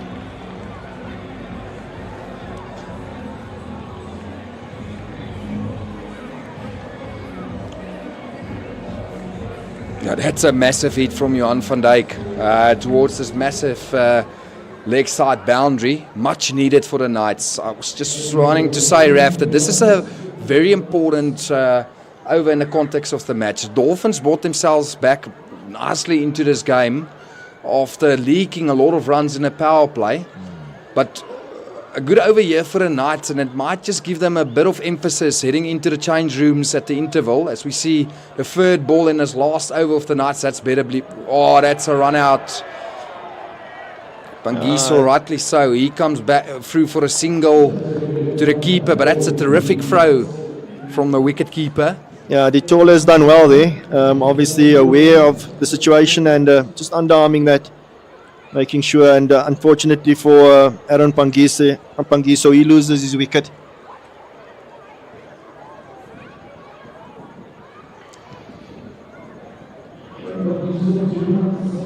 Yeah, I think Raf will see when the Dolphins come out to bat. I think it's always a case of you judge a wicket and conditions when both teams bat it. Yeah. But it definitely looks like a new ball pitch when you want to be batting. Looked like when the ball got slightly older, it did get slightly more difficult to score. And when pace was taken off with the older ball, all the softer ball in the middle overs, it did look a tad more difficult to get boundaries. Yeah, so the new batter making his way to the middle is Malusi Suboto. 3 balls left in this last over. You mentioned earlier how important this over could be for the Knights to take a bit of momentum into their bowling. So the left-handed Malusi Suboto would most probably be eyeing the short boundary. Offside field set here, deep point, sweeper. Well bowled. Again, they go through for that quick single. And this time around, De Tolle misses the stumps. But important for the Knights, that gets Johan van Dijk on strike. Yeah, 2 balls remaining in this innings. I think the Knights, just for that psychological edge, would like to push to 160. 155 for 8 at the moment. As we see Middleoff come inside the ring. Fine leg drops towards the leg side boundary. Sele bouncer into the wicket. Yeah, 4 fielders out on this leg side. So you can expect, obviously, that's the one for the over. Yeah, that's well bowled. He pushed his fine leg out. Big boundary towards the leg side. Bounce is a good option. Gets him a dot. So you see this all-important last ball of the innings. Fine leg comes in inside the ring, in a ring. And long off drops out again. This would probably be pace off again if you look at a field set with short third, short fine leg inside the ring. So he just wants his sweeper a bit round, more too deep. Here we go, last ball of the innings. Again, Van Dijk goes to that deep mid-wicket boundary. Oh, that's a terrific catch by Marcus Ackerman. The awareness, we spoke about it earlier, Raf. The awareness of where the boundary rope is. You can backpedal and still take the catch inside the boundary rope. Great outfielding there from Ackerman. It was a pace-off delivery again. Van Dijk made decent contact, and that's a great catch just inside the rope. You never know how important that can be. If that ball went for 6, this is a game by small margins. As the Knights, they end their innings on 155 for 9 after 20 overs. They were 72 for 1 after 6 overs. And it's going to be an interesting chase, Raf. It's going to be interesting to see how the Dolphins approach it. It did look way easier against the new ball, and it did look more difficult to score in the middle overs with the softer ball. Yeah, absolutely. I think the Knights would, after the start that they had, would have felt that they could have gotten to that almost 180 to 200 mark. But credit again to the Dolphins. I think they bowled well, took the pace off. The spinners bowled well on this wicket. And it's going to be interesting to see how the Knights go about when they're out in the field. Yeah, I think between the two teams, I think the Dolphins will be the happier team going into the Cloaks, considering that first 6 overs. And like you said, Raf, I totally agree. I think the Knights, they fell a bit short considering what start they had. And I think they're going to need to bowl well to defend a score of 155. And we'll see how it pans out after the interval break. Yeah, Jason Smith, the pick of the Dolphins bowlers. He bowled his 4 overs, 3 for 22. So Brian, 4 overs for 21. He only went for that 5.25 and over. And credit also to John Smuts, who's bowled well during during a difficult phase of the game. He went for 27 in his 4. Also got to give credit to the way Neil Bartman bowled. His 4 overs, 2 for 35.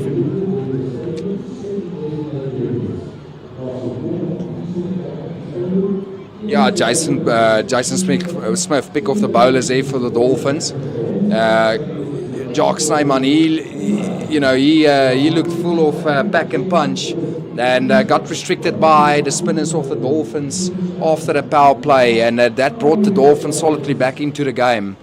As the Knights, they experienced a difficult batting in the middle overs, and I think that's going to be the difference of tonight's match. Who's going to play, or who, if the Dolphins can play the middle overs better than the Knights to chase the target of 156. Yeah, we'll see. As you said earlier, it's going to be interesting to see how the Dolphins go about it on this wicket. And you spot on when you say this looks like a wicket where you've got to cash in against that new ball. Make sure that you get off to a good start and a good power play, because it does seem to be a lot more difficult in that middle overs when you do take the pace off. Yeah, it's so we in the interval here in Bloemfontein. Beautiful summer's evening. Good crowd here on the grass embankments. We'll see after the break and after the interval break if the Dolphins can chase down the target of 156.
So as the players are making their way out to the field, John Smuts and Ditoli look set to open the batting for the Dolphins.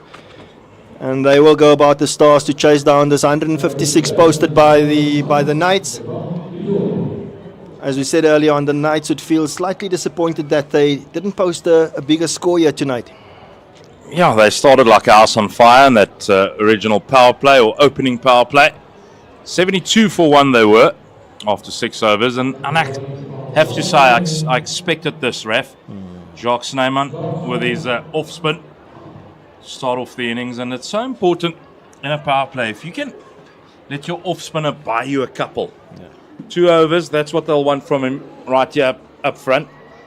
Yeah, we saw how well the 2 Dolphin spinners did for them. So it was to be expected that we'd see Jacques Snyman. We might even get to see Swanepoel or Pat Botha turn their arm later on, who knows. But this is going to be interesting, and obviously Jacques Snyman bowling from the Loch Logan end. John Smuts having to hit to that long boundary.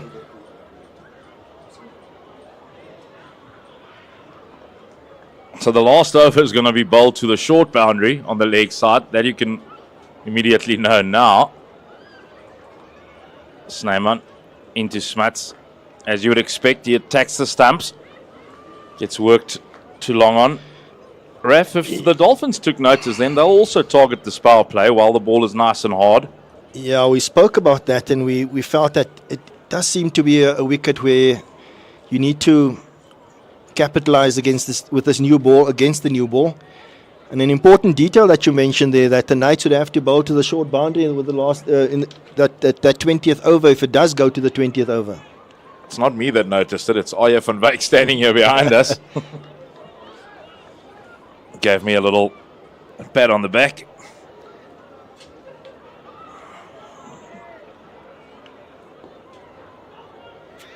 That's good running. That's great to see. We all expect fireworks and thunder in the power play, but if you can run your 1s and 2s, it goes a long way. I felt the Knights missed out there because they could have, obviously, with that big open pockets, the pockets that you spoke about. It's 2 straight this time. It's good fielding. Sego Sanakwani there next to the square leg umpire. Good fielder. I felt the Knights could have obviously looked to score a bit more of those 1s and 2s. Sometimes you're a victim of your own start. You expect you can clear the boundary at any time. We did it in the first 6. It becomes more difficult, and you sort of switched off. That's a poor delivery. Gets the treatment through the covers from Ditoli. That was a gift from Jacques Snyman. It went all wrong for the off spinner. Yeah, short and wide, and Ditoli was onto that very quickly. If you look at this field, he's got a long off out. He's got a deep square. So no protection out there. Ditoli good enough to put that away for 4. Good start. 7 from the first 4 deliveries.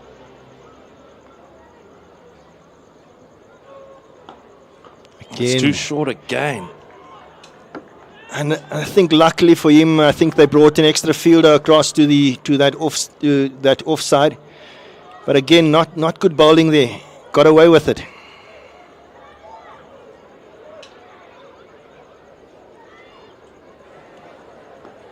He got out of the over in the end of Jacques Snyman. That last delivery was fired in. He wanted to get out of the over. 7 off the first. Yeah, new opening pair here for the Dolphins. In the last game they had Ditoli and Slade van Staden opening the batting. We've also seen in a couple of games prior to that Kaya Zondo and Parsons opening the batting. So they've been experimenting a bit with that opening pair.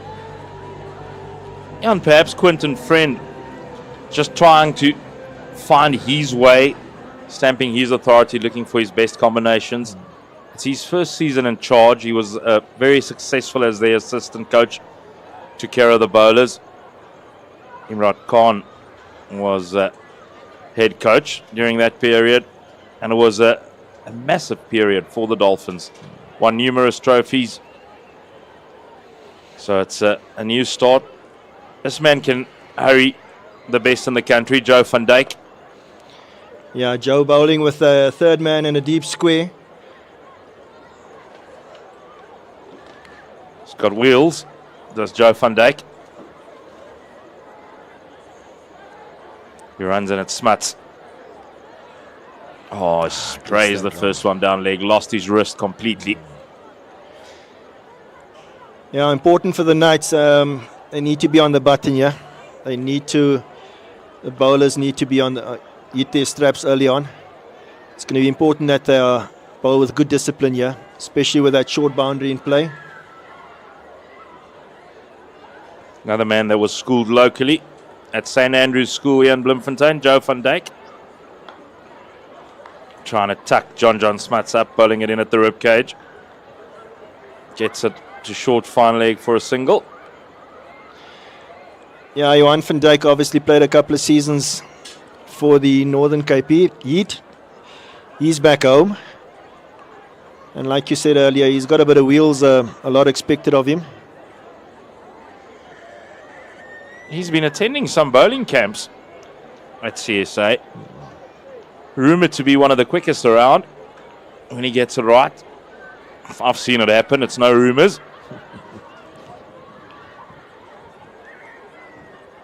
There you go, there you go. That's the area, Johan van Dijk. A bit of extra bounce there.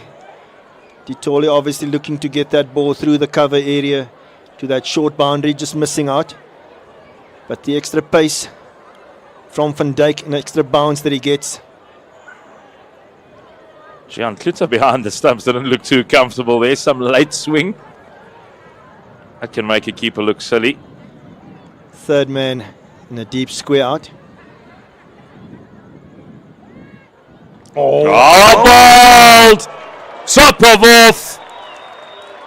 That's the way you get taught as a fast bowler. It swung back at Ditole. That's a top nut from Joe van Dijk. Yeah, excellent. That ball just looked to come back at the left-hander at pace.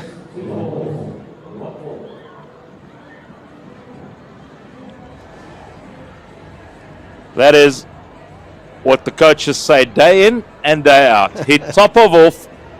You don't often see it, but that is pitch perfect from Joe van Dijk. He strikes with his third ball. Yeah, and just what the doctor ordered for the Knights, 9 for 1. They would have wanted to strike with that new ball and make sure that they keep the pressure on this Dolphins batters. The man coming into bat, Marcus Ackerman, comes off a good knock in the last game against Western Province. Took the team over the line basically with that knock.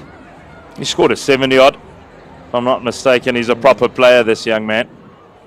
Also not that young anymore, but he's a fantastic player. Good player of spin also. So it'll be interesting to see if the Knights will continue with Snyman from the Loch Logan end.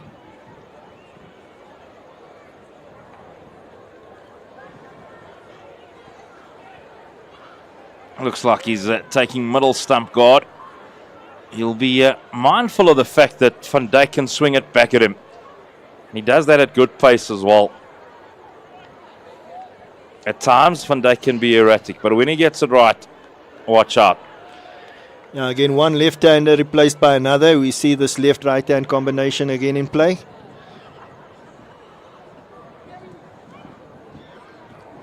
Oh, that's good gas. That's good wheels from Joe van Dijk. Yeah. It thuds into the gloves of Gian Klute. Just starting off too straight there. But like you said, that was good wheels there.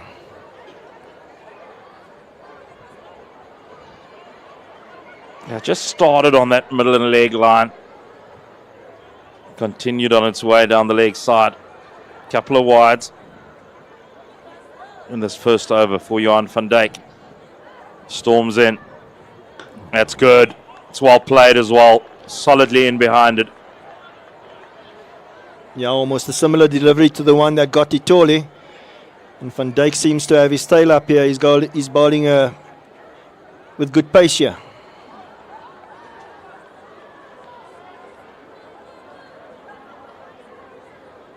Learned his trade over the last 2 or 3 seasons as well on those flat decks in Kimberley. It's too straight again. Now that'll be the perfect delivery to the right-hander.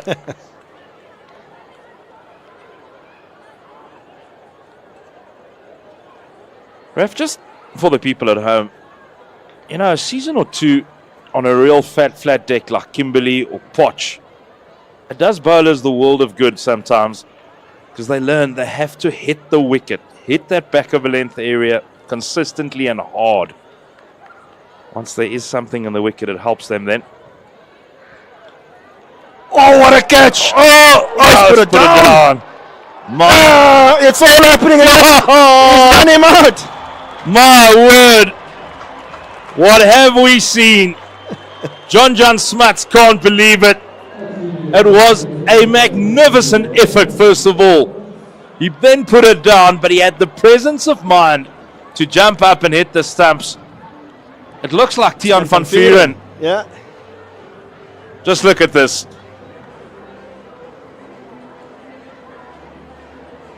The catch goes down. But look at that. The presence of mind, the pickup, quick release, and the pure delight. And a direct hit also. So, we got all excited here. It would have been as they say, an absolute specky had he held on to that. Two wickets in the first 2 overs. Exactly what the Knights needed. All of a sudden, 155 is a long way to go.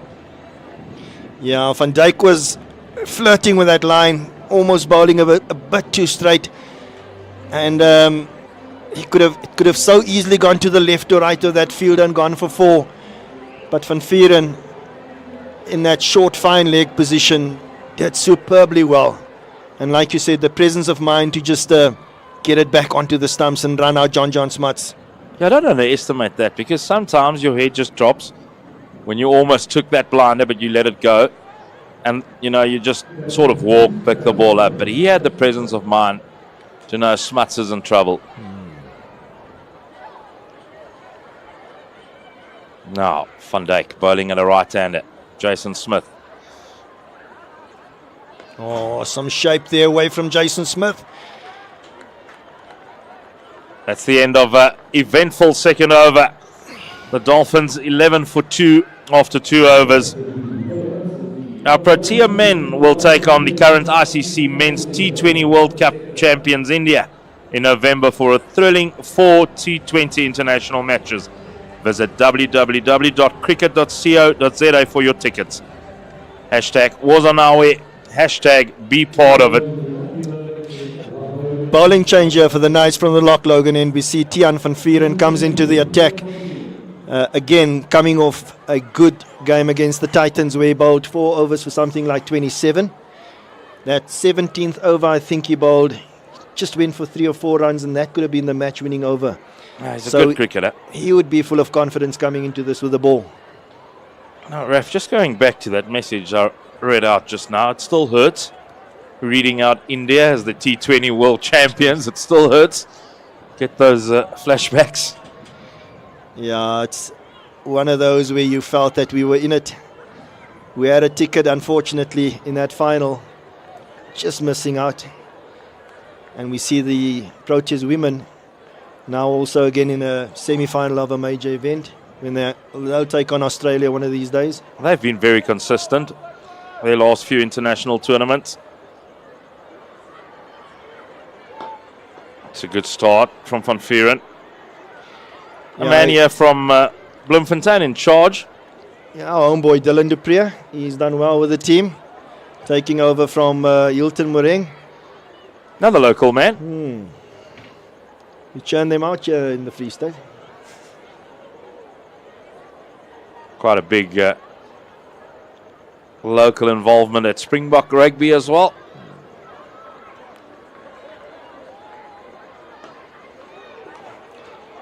Just pushed into the leg side from Marcus Ackerman for a single. He gets off the mark. 12 for 2.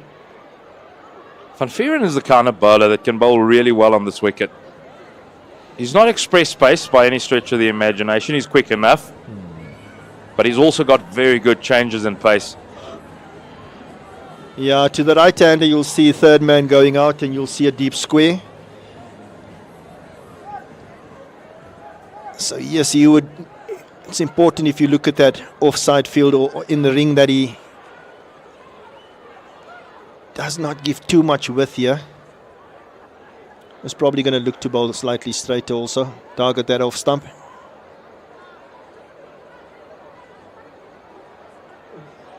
That's well bowled. Smith somehow gets it down to third man. He's off the mark. Now, it's a very standard field to the right-hander. 4 men in the covers. 3 in the circle on the onside. Which means, to me anyway, he'd look to bowl pretty straight. To the left-hander, he's obviously got a deep square out. And that got almost like a deep backward point that he's also got. Yeah, I don't like this field. Don't like it. Unless what the field is telling me, chance again. Oh my word, suicidal running between Ackerman and Smith. If that hit, And it was that- tickets. And that to one of the better fielders in the Knights team, Pat Botha. Yeah, this could have been a big moment in the game.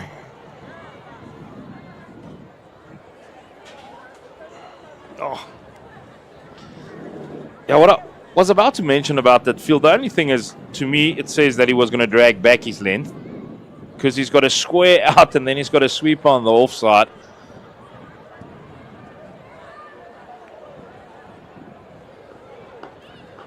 Played straight to a shortish mid-wicket. Yeah, a good start here by Van Vuuren. Obviously, the two batters out in the middle, Ackerman and Smith, two key players for the Dolphins. If you look at their campaign, Ackerman, the leading run scorer for the Dolphins, and Smith obviously coming back from a very successful match for the Proteas against Ireland. Yeah, it was good. Lone man standing, but he was very good. Once again to that mid-wicket, and he is targeting those stumps. He's bowling nice and straight. It's difficult to score on wickets like these if there's no width involved. You bowl wicket to wicket, it's going to be a tough time. Absolutely. So, and after 3 overs, the Dolphins 14 for 2. Marcus Ackerman on 2 and Jason Smith just the 1 run. We spoke about the importance of this new ball. So the Knights have done really well in this opening 3 overs. The best bowling in an innings at the Mangaung Oval in T20 cricket was one Eddie Lee. 5 for 15 he picked up. That was the 2015-16 season. Was that for the Knights or did he play That for was the for the Lions? Lions still. I think it's the year before he came here. Perhaps that 5 bought him here. It's well played, just using the pace of Van Dijk. It runs away of this quick outfield for 4. Yeah, Marcus Ackerman, he's got a good touch game. That just a bit of width there from Van Dijk, and Marcus Ackerman plays that down to that third man area. Plays it late.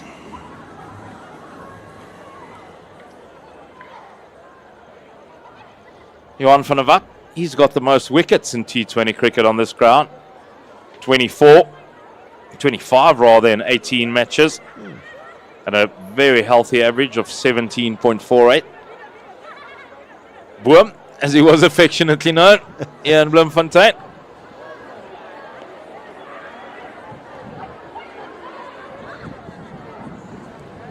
Well played. Got inside the line. Over short, fine. Didn't get it quite as near the middle as he intended.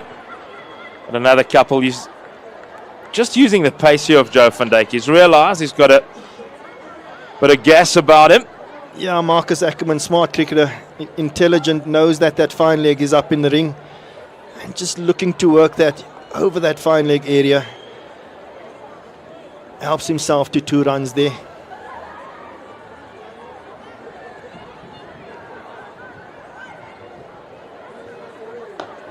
Takes the pace off this time, does Joe van Dijk. Oh, It's threatening, yeah. Jason Smith is threatening to run himself out. Now they'll do well to just stroll to the middle of the wicket, just have a little chat, confirm the calling. yeah, we saw in the previous over an incident where it was also almost a run out, and on that occasion again, Snyman onto that quickly. Smith managing to get back. Oh, no ball is the call. And now Marcus Ackerman would wish he didn't set off for the single, as Jason Smith will have a free hit. Joe van Dijk raises his hand, says, I'm sorry. Yeah, we spoke about the discipline of the bowlers chasing down this total. So not good discipline there from Johan van Dijk.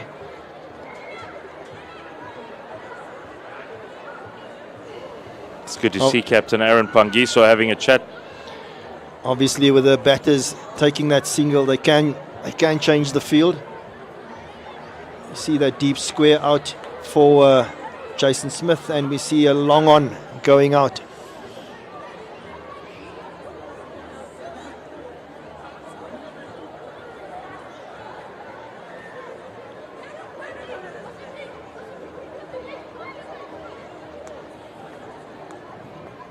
Oh my word! That is out of the stadium, over the grass embankment. Yes, it's a short boundary, but that was a big hit from Jason Smith. Almost went into the adjacent, what used to be an Astro. Yeah, Johan van Dijk taking the pace off there, and Jason Smith up to it.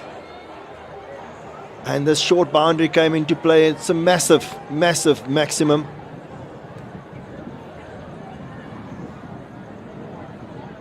Oh, he has a crack at that as Jason Smith doesn't connect. That was ambitious. Maybe still a bit of adrenaline running through the veins after that massive maximum.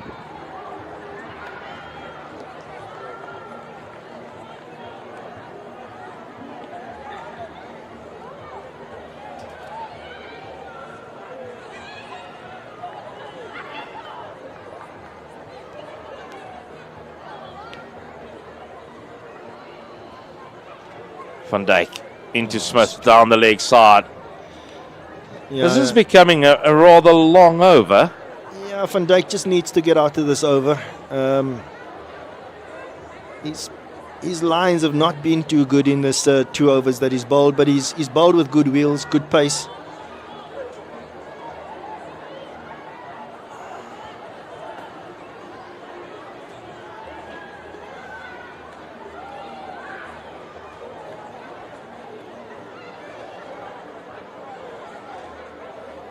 Get back to that 4th stump channel. That's what he'll be thinking. That's well bowled. That's exactly that. That's in the channel, back of a length, hard into the wicket. Gets through the over. He picked up 1 for 19 in his 2 overs, did Joe van Dijk. He might take a breather now. Yeah, good over there for the Dolphins. Two big hits in that over. Tiaan van Vuren will look to pull it back now in the 5th over. Very important 5th over. After 6 overs and their power play, the Knights was 72 for the loss of 1. It's going to take some going from the Dolphins to challenge that. They don't need to challenge that, though. They just need to bat better through the middle overs. Absolutely. And obviously, these 2 key batters out in the middle need to be there. Shot comes down the ground. It's at past or over mid-on, and a great start to the 5th over for Marcus Ackerman. He looks in fine fettle here tonight in Bloemfontein. Yeah, putting the bowler under pressure. First ball of the Van Vuuren over, and Ackerman just advances down the wicket and dispatches that over that mid-on fielder. So, as we normally see in this format, that first ball always batters trying to put the bowlers under pressure. And Van Vuuren certainly, he's under pressure in his second over here.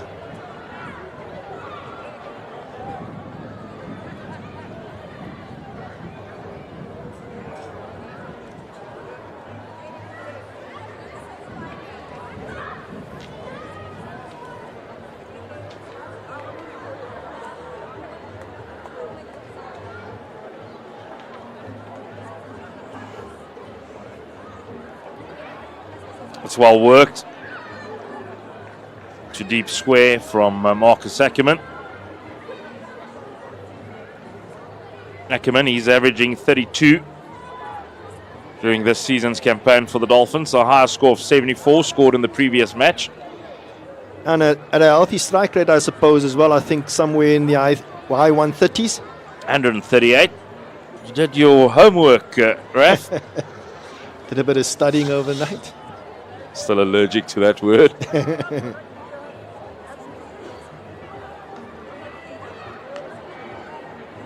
That's better running, better understanding. The Knights have got to be careful here. They can't let it drift too much here. They can't be happy to let the Dolphins go at 7.5 to the over.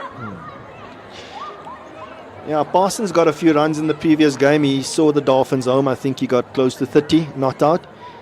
But the other batters have not really had a good campaign thus far, apart from the two in the middle. And that's why I said these two batters will be key for the Dolphins.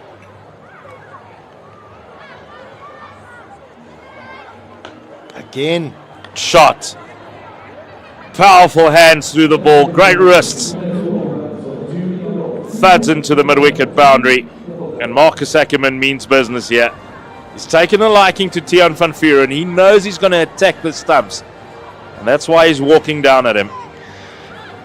Yeah, with the field that Van Vuuren has, Marcus Ackerman just creating that length for himself and picked that up in a good shot there over that mid-wicket area. He is a quality player, Marcus Ackerman.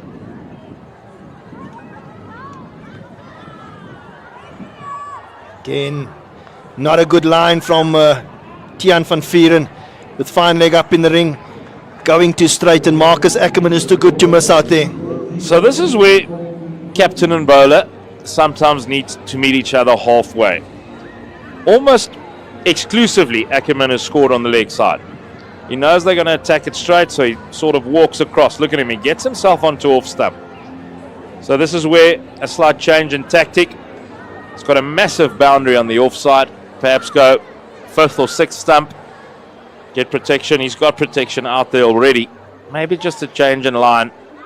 Yeah, maybe a bit harsh on Van Vuuren. If you look at that, Marcus Ackerman almost created that line for himself.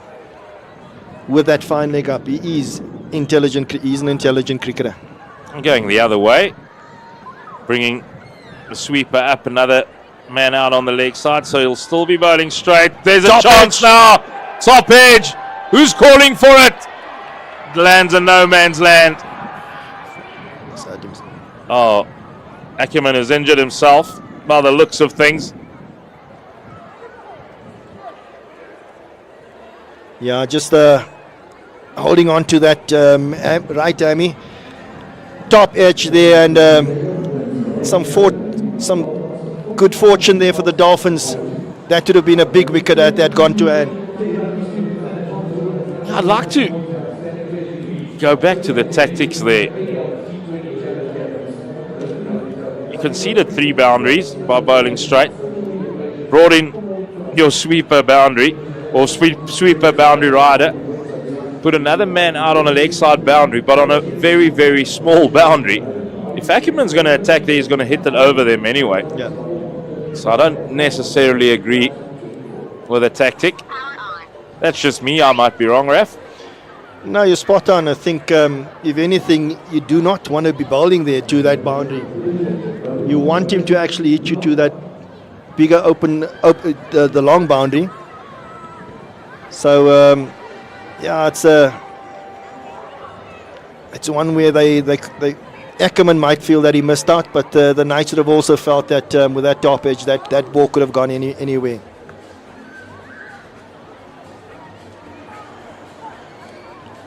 Gone at tar, the man that was left out by the Knights tonight. He's batted 4 times during the season, made 66 runs at an average of 22, strike rate of 150, scored 150, was replaced by Pat Botha tonight. Yeah, Garnett got that 50 against the Warriors, that game where the Knights beat the Warriors down in PE. And again, played well to get to that. Pat Botha obviously also got the Knights back into that game against the Dolphins, against Boland down in Paul. So he's been in decent form as well. Yeah, you can only play 11. Yeah. And during the season, there's going to be some rotation, guys coming in and out. You want to keep your whole squad match ready, match fit. Yeah, if you look at a player like Dean Forrester also missing out. He's averaging in the 40s for the Knights this season. But I suppose we spoke about matchups earlier and horses for courses. The Knights may be feeling that somebody like Botha would have been better suited to the conditions. Dean Forrester, he's taken to pro cricket like a duck to water. Man who played his varsity cricket at Tucks. And he's been a revelation since arriving at the Knights a couple of seasons ago. He's scored heavily, he's taken wickets. As the bowling figures, Snyman got through his 1 over, conceding 7. Van Dijk 2 overs, 1 for 19. And Van Vuren 2 overs, none for 19. So the seamers have been expensive. Started off well, but the last couple of overs, the Dolphins just getting some momentum. And you do still feel that, as was the case with the Dolphins, that somebody like Aaron Pangiso will be a big player here. As we see a bowling change from the Willows end, Langa replacing Van Dijk. Hanuful Yun slotted in to come in at number 6 or 7. Looking forward to seeing him play. Man that spent a few seasons at the Northern Cape Heat as well, scored very heavily for them. Got his chance now in Div 1 cricket at the Dolphins. Oh, got away with that. Langa too straight. And Kluter doing well to stop that from going to the boundary. Langa bowling with a deep square and a long on out. Some movement there for Langa. Yes, it was too straight.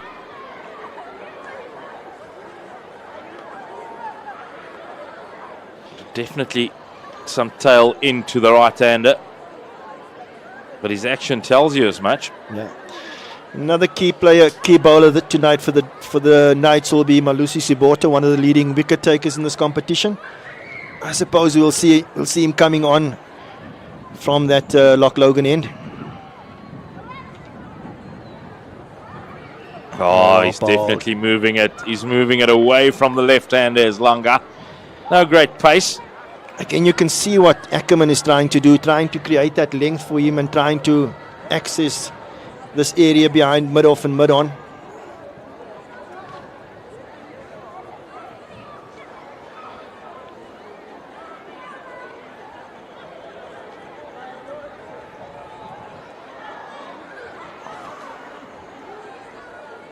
Langa to Ackerman on 24.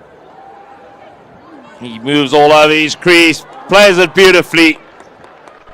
Fine of short, fine leg, and it races away over this carpet of an outfield for another boundary. Yeah, Marcus Ackerman, again, we saw in one of the previous overs, also doing that to Johan van Dijk. This time around, Langa, nothing wrong with that line, but Ackerman just gets inside of the line and gets it over that fine leg for 4. Sitimbile Langa getting some movement out there. It's a lovely early summer's evening in the city of Roses, Bloemfontein. He brings that deep square up and he gets the long on fielder out. So we've got a deep mid wicket and a long on for Marcus Ackerman. Short and wide. Swinging even wider. He did well to get a bat onto that, did Marcus Ackerman.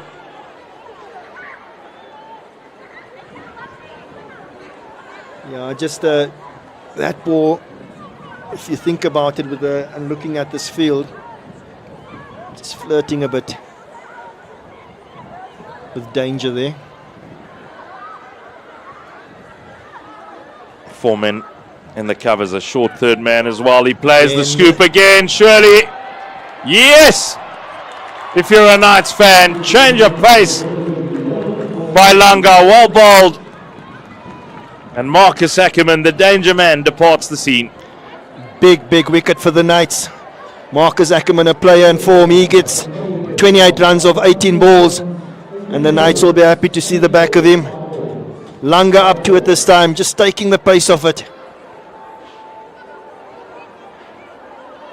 Excellent bowling from Langa. Gian Kluter won't take many easier than that. And it's a big wicket. The old adage of if you lose 3 wickets in the power play, you're in trouble. They'll lose it with the second last ball of the power play.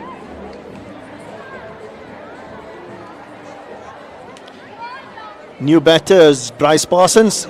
Mentioned earlier, he comes off a good knock against Western Province, where he got his team over the line. Former South African under-19 captain. Yeah, he's a very exciting young player, is Bryce Parsons. Another man who's come through the structures and the pathway created by Cricket South Africa.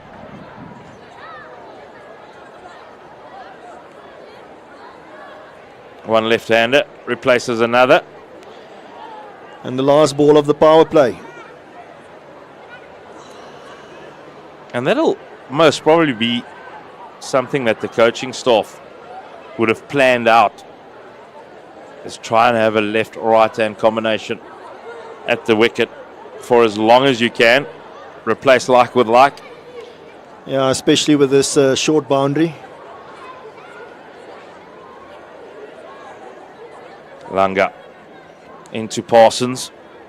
Oh, beautifully bowled.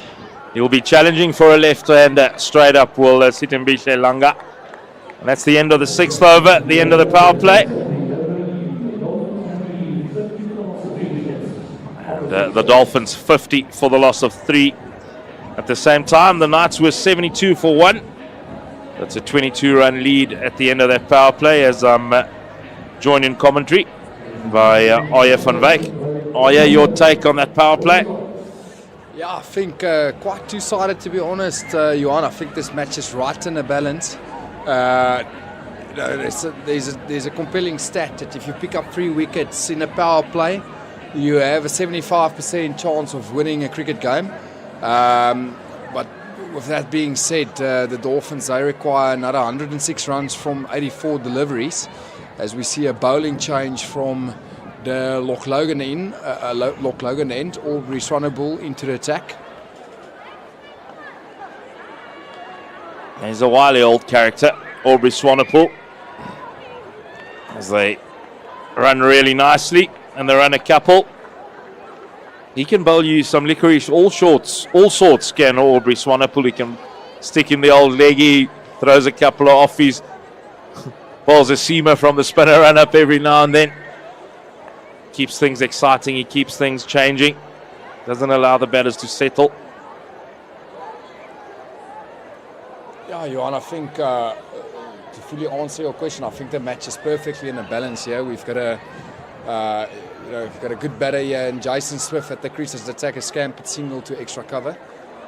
And the Knights, they've got Malusi Siboto as a good middle overs bowler in these conditions. Yeah, he's made a career out of it. He earns money by bowling middle overs in T20 cricket, better than most in the country. Middle overs towards the death. His field suits him like a T. Base off, fairly straight, so It's going to be a good battle, good matchups on our way. This is good from Aubrey Swanepoel. And it's roundabout here where the breaks were put on the Knights innings. Not roundabout, it's here from over number 7. Yeah, immediately when the field was spread, slow bowlers coming on like the Knights are bringing them on. That's well bowled. I know you said Aubrey can bowl licorice all sorts, but I think tonight is an evening where he can use the conditions and the pitch to his favour and kind of just hit a good length towards the stumps and wait for the batter to make the play. As we see 3 handy dots in a row now here for Aubrey. And that's the key. He's experienced enough to know that. Yes. And he's a quality. He's a big talent, is Aubrey Swanepoel. But tonight, he doesn't need to be extravagant. Attack that middle stump, as he's done in that over. Lovely start for Aubrey Swanepoel. Concedes only 4. And after 7 overs, the Dolphins 54 for the loss of 3. Our Proteas men will take on Sri Lanka for 2 test matches and a full Pakistan tour this summer, with your favourite pink day taking place on Sunday, 22 December at 2 p.m. Get your tickets on www.cricket.co.za. Hashtag was on our way. Hashtag be part of it. CSA T20 fixture on the go here at the Mangaung Oval. Lights on. People at Bloemfontein have come out and supported. Oh yeah, I've seen a lot of St Andrews schoolboys here, dressed up, even the primary school youngsters. Saw them as I made my way to the stadium, walking across from St Andrews. What's that, 800 metres from here? Yeah, it's a quick walk. The Knights always, school has a good relationship with the Knights, always providing us some free tickets. So it's good to see the boys out. Only way you learn the game, Johan, is to watch the game. So it's good to see the boys out here tonight. Oh, that's dragged down by Siboto. Bowling change for the Knights. Malusi Siboto in from the Willows end. Dragged down, long hop, and that was put it away easily by Bryce Parsons. So not a good start there for Siboto.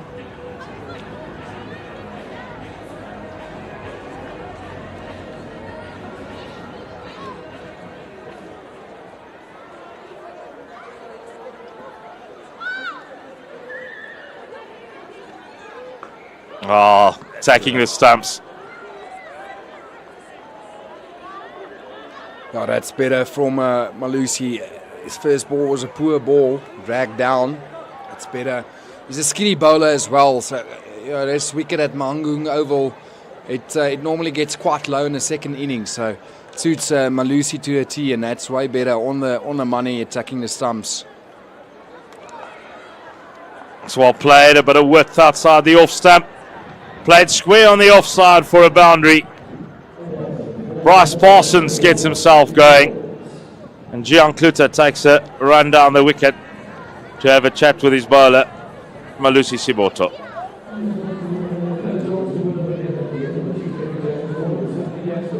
It's terrifically well placed by Bryce Parsons. A beating point there. Jock Snyman pulling up the brakes quite soon there.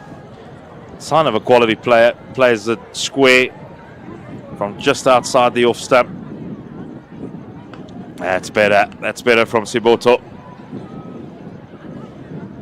He's a class act. He'll be able to pull it back here. A couple of boundaries early on in his spell. They need to go at 7.5 to the over from here. Do the Dolphins. His partnership already 13. Bryce Parsons has scored 10 of them.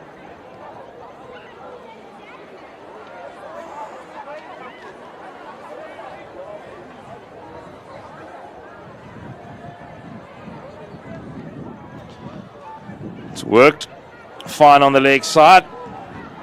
Some work for Sitembishe Langa. Does it nicely. So we're going for 10 so far. One ball remaining in this 8th over. As Malusi started quite uncharacteristically with a poor ball to start his over. He's going to need to finish this over out and get out of it. Big last delivery. It's nicely bowled and nicely played by Parsons. Down a long on for a single.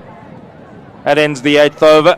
65 for the loss of 3. Going at just over 8 runs to the over. 1 million rand one-hand catch competition. Stand a chance to win 1 million rand at the end of the T20 Challenge tournament. Simply catch the ball one-handed off a 6 hit during a televised T20 Challenge cricket match. The catch must be captured and clearly visible on stadium video or television camera, as it will be audited. Visit www.cricket.co.za for more information. Hashtag was on our way. Hashtag be part of it. Aubrey Swanepoel continuing his spell from the Logan end. 8 overs bowled here. Hollywoodbets Dolphins 65 for free. Compelling run chase ahead of us here, Johan. I think the match is perfectly in a balance. The Knights need a wicket. Yeah, a couple of wickets here. And the cat will be amongst the pigeons for the Dolphins. Parsons has come in and he's looked really assured. Comes in with some form. Does Bryce Parsons.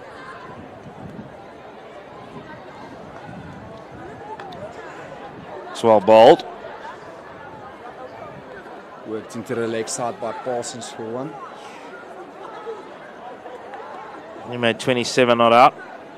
The Bryce Parsons in the previous encounter. Not a lot of runs scored, though, by the Dolphins batters this season thus far. And that's been their Achilles heel. And that's why they're lying bottom of the log. Yeah, and you know how it goes, Johan. If you are struggling as a team, that's too wide from Aubrey Swanepoel. Yeah, it's a cracking shot, though, from Jason Smith. He's another man in form. He carried that form with him on the airplane back from Ireland. Yeah, too much whiff there from Aubrey. He's got a massive leg side boundary to bowl towards. He bowls it outside off, and that's just too easy for Jason Smith. A man in form, he's going to beat extra cover. There's no way sweepers catching that. 4 runs. Goes 2 straight this time. How often does that happen, Aya van Wyk? You go too wide and then you overcompensate. Especially as an off-spinner, Johan. I think the ugliest boundary can probably be scored as an off-spinner is through the offside. So you're always conscious of that fact of pulling it back. As Parsons, he works it into the leg side, running hard towards long on. Good fielding. Only 1 run. Yeah, he recovered well there, did the man on the long on boundary, because he was, truth be told, fast asleep. He wasn't walking in at Senokwane. He's very quick across the ground, and that saved him. So he recovered nicely, and I'd like to see the Knights knowing the dimensions, being sharp in the field.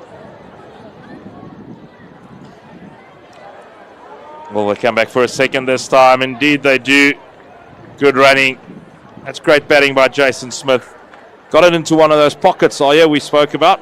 Yeah, it's well placed. 9 overs bowled. Hollywoodbets Dolphins are 74 for free. They require another 82 of 66. Just adding to my point there, Johan, if your team struggles in a tournament which has a quick turnover time of matches, if you struggle for runs, the last thing you want to be doing is actually chasing. Because if you are struggling to posting runs, then to chase a score, that you never know if you do have the capability in your season to actually do that. If your batters are lacking runs, as we see a bowling change from the Willows end. Now the captain coming into the attack, Aaron Pangiso. What an accomplished T20 bowler he is. He's got a lot of craft. Johan is very tactically nous as well. He'll enjoy bowling at the right-hander, turning it away from him, turning it to the big boundary. But he'll also know he can't drift too straight, because that Castle corner will be under fire. Jason Smith is playing this absolutely brilliantly so far. I think that is down leg. Umpire signals that it touched the fire pad. If the Dolphins wants to stand a chance to win this game, I think Jason Smith needs to be there in the end, and I think that's what he's exactly planning to do. He's playing this well so far against the spin from the back foot into the offside. Good fielding by Tian van Vuuren at point. Yeah, another single for Smith. Plays this nice and late, does Jason Smith. That was the one that just flicked the thigh pad on the way through. Out to long on. Another run added. Hollywoodbet Dolphins. 77 for the loss of 3.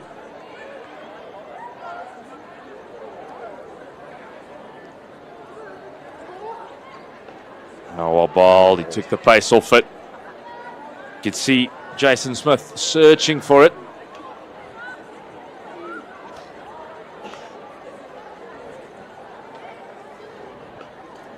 Yeah, great over by Aaron Pangiso, conceding only 3. Cricket South Africa and Hollywoodbets are excited to bring you the Hollywoodbets Pro Series Women Professional League, made up of the Hollywoodbets Pro 50 and Hollywoodbets Pro 20, starting Friday, 4 October 2024. For more information, visit www.cricket.co.za. Hashtag it's our time. Hashtag was on our way. That's the match situation. Hollywoodbets 77 for 3 after 10. They require another 79 for victory as Rafiq Ismail takes over. Yeah, we are here at the halfway mark as I welcome Rafiq Ismail back into the commentary box. The Dolphins match is terrifically well set, perfectly in the balance. The Dolphins are 77 for 3 after 10 overs. They require another 79 of 60 balls that we at the halfway mark. I feel crucial next 12 balls here for the night, Rafiq. I feel next 12 balls could be the determinant of where the momentum goes for the rest of the match. Yeah, absolutely. And as we see a bowling change also from the lock, Logan and Langa coming in to the attack.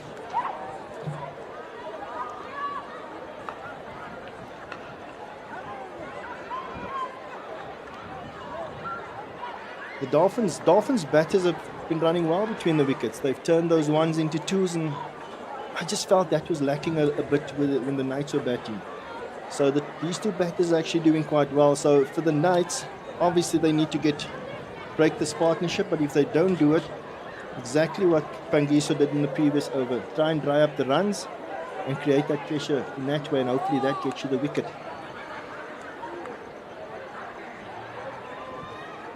That's edge and gone. Sitimbili Langa, he picks up the wicket of Bryce Parsons. Important wicket for the Knights. Langa just taking the pace off there, and Parsons, I think he was looking for too much with that pace off delivery, and he departs for 17 from 16 balls. Well bowled there from Sitimbili Langa, off cutter towards the offside, towards the longer boundary, and Parsons, that's the end of Parsons' knock. The Dolphins, they are 79 for 4. Yeah, Parsons departing for a runner ball 17. Just spoke about the importance and how big a breakthrough could be there for the Knights, and that's exactly what they needed. Langa just taking the pace off, and we saw even in the Dolphins innings with Jason Smith taking the pace off how effective that was. So the Knights taking a leaf out of their book and understanding, assessing the conditions early. Much needed wicket for the Knights. Rafiq, a partnership was just about to build, and just as I said, the next 12 balls is important for the momentum of the match. The Knights pick up an important wicket, seeing the new batter coming to the crease for the Dolphins. That is Slade van Staden. Yeah, van Staden opened the batting the last 2 games for the Dolphins, and now he comes in at 6. Important now for them as the Dolphins is that he needs to stay out there with a very impressive Jason Smith. Look to get this partnership going again. Not an easy time to bat, Raf, coming in, requiring 77 for your team to take them over the line. In the middle overs, it's a tougher time to bat as we see the field being adjusted. Only 4 fielders out at the moment as we see third man drop, third man sweep a long off, fine leg and a deep square. Mid-on is up inside the ring. The wicket is close, covering one. First ball from Verstappen.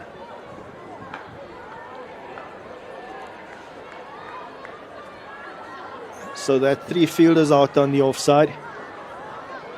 Ball played to that sweeper on the offside for a single for Van Staden. And I suppose at this stage you'd want to see him on strike and maybe keep Jason Smith off strike. That could also be a strategy for the Knights. Yeah, definitely, Raf. I feel you want to be, if you're the Knights, you want to be bowling balls to the new batter. Apply more pressure in that way to Jason Smith to score more of the runs as he just stabs it into the leg side. Running hard, that's great running.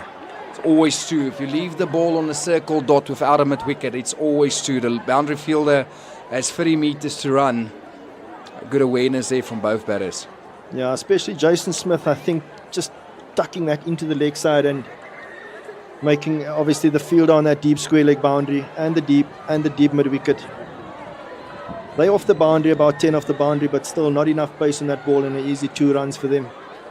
Said earlier on about how well the Dolphins batters have run between the wickets. 2 balls remaining in this 11th over. Jason Smith on strike. That's way off his mark. Sitembile Langa wide down the leg side.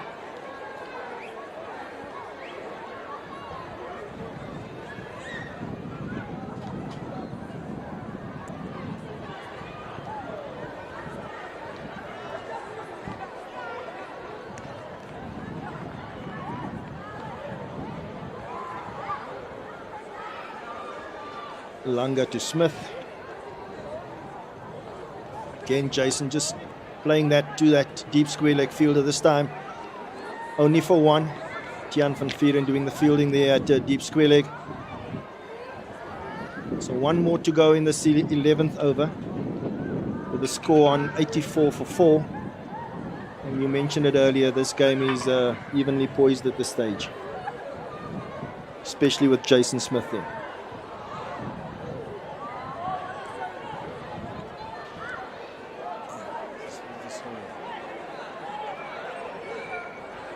Finally coming up inside the ring. Conventional spinners field, like with short fur, short fine inside the ring. I feel that pace off delivery is going to be bold. It was, but again it's a stray, it's down leg. Good plan, just not executing there from Sitembile Langa. Yeah, you can see what the plan is. Like you said, it's just not the execution matching the plan at the moment.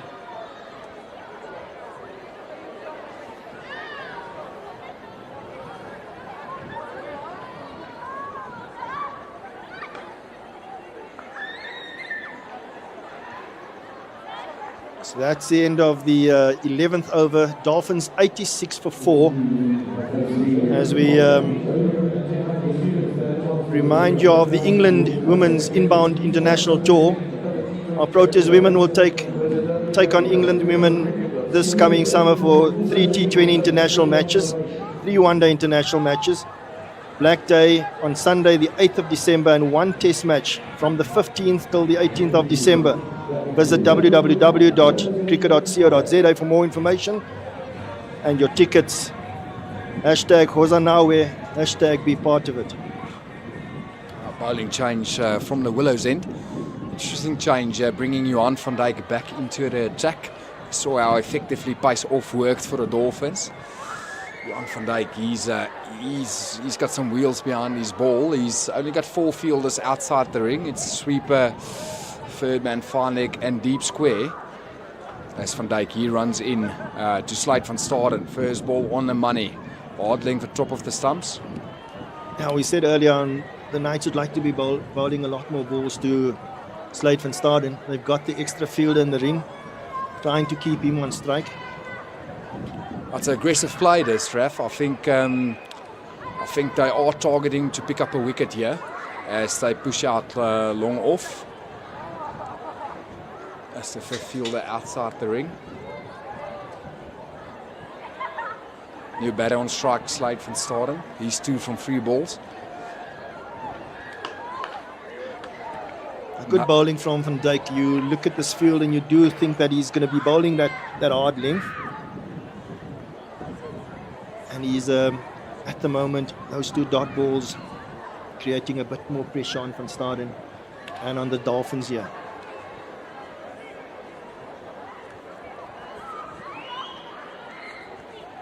A lot of activity going out in the field as short fine is brought up. And deep mid wicket, he's being sent out.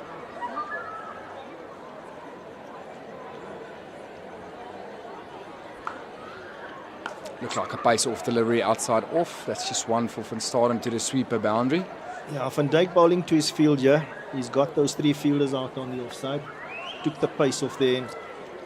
Got the batter to hit him to where that sweeper on the offside boundary. So good over here from Van Dijk. He'd like to make sure that he closes it out nicely in this last 3 balls with Jason Smith on strike. Not a field change as third man comes into the ring. All indications that there will just be a pace off delivery. It's actually full pace on. That's the danger. If you're going to bring up third man, if you bowl pace on, it always has a chance of beating the third man inside the ring, and that's 4 runs for Jason Smith. Yeah, especially that line also that he bowled, almost a foot outside off stump. And Jason Smith, too good to miss out on that. That's just the margins if you want to bowl pace in the middle overs, Rafiq, and you've got a field like this. You can't be missing the stumps then, as Van Dijk, he doesn't like this field at all. He's pushing out, he'd like to push out. As we see, he's pushing out deep point and he's bringing up deep square. All indications that he's going to bowl wide as there's a deep point and a sweeper next to each other on the offside.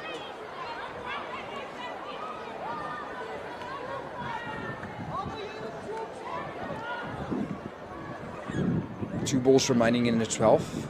This over conceding 5. It's important Van Dijk gets out of the over. Jason Smith, he tried to beat that short third man again like the previous ball. Yeah, I think Van Dijk slightly fortunate there. That could have so easily gone to the left or right of that short third man there. I think that the Knights might be looking to try and get a bit cute here, Rafiq. So how effective pace off in the middle overs worked, attacking the stumps from the Dolphins. Bowling a good length. Just might seem Van Dijk might, as he pushes it outside off, that's a wide. Dangerous ball to be bowling with your short third up inside the ring. It's over conceding 6. I think the Knights just need to look and get out of this over unscathed.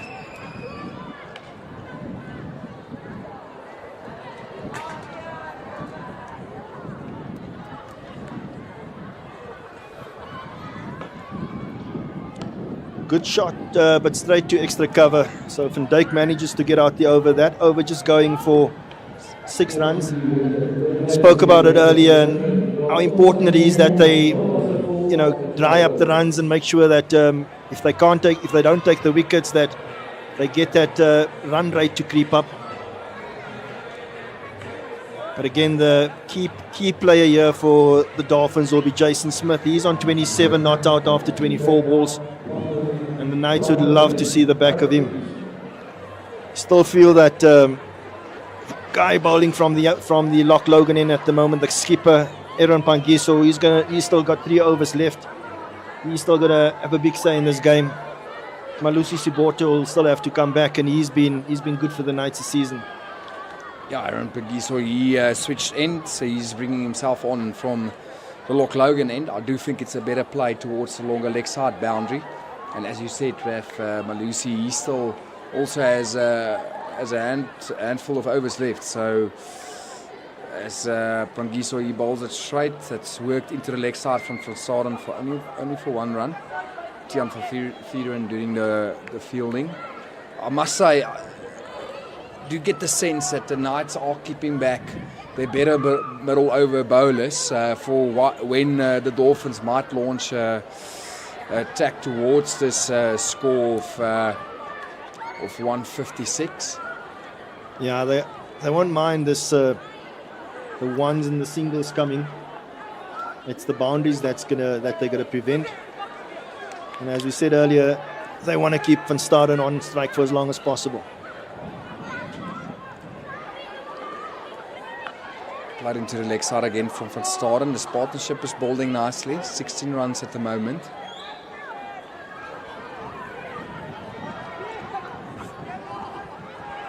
Three singles or 3 balls so far this over.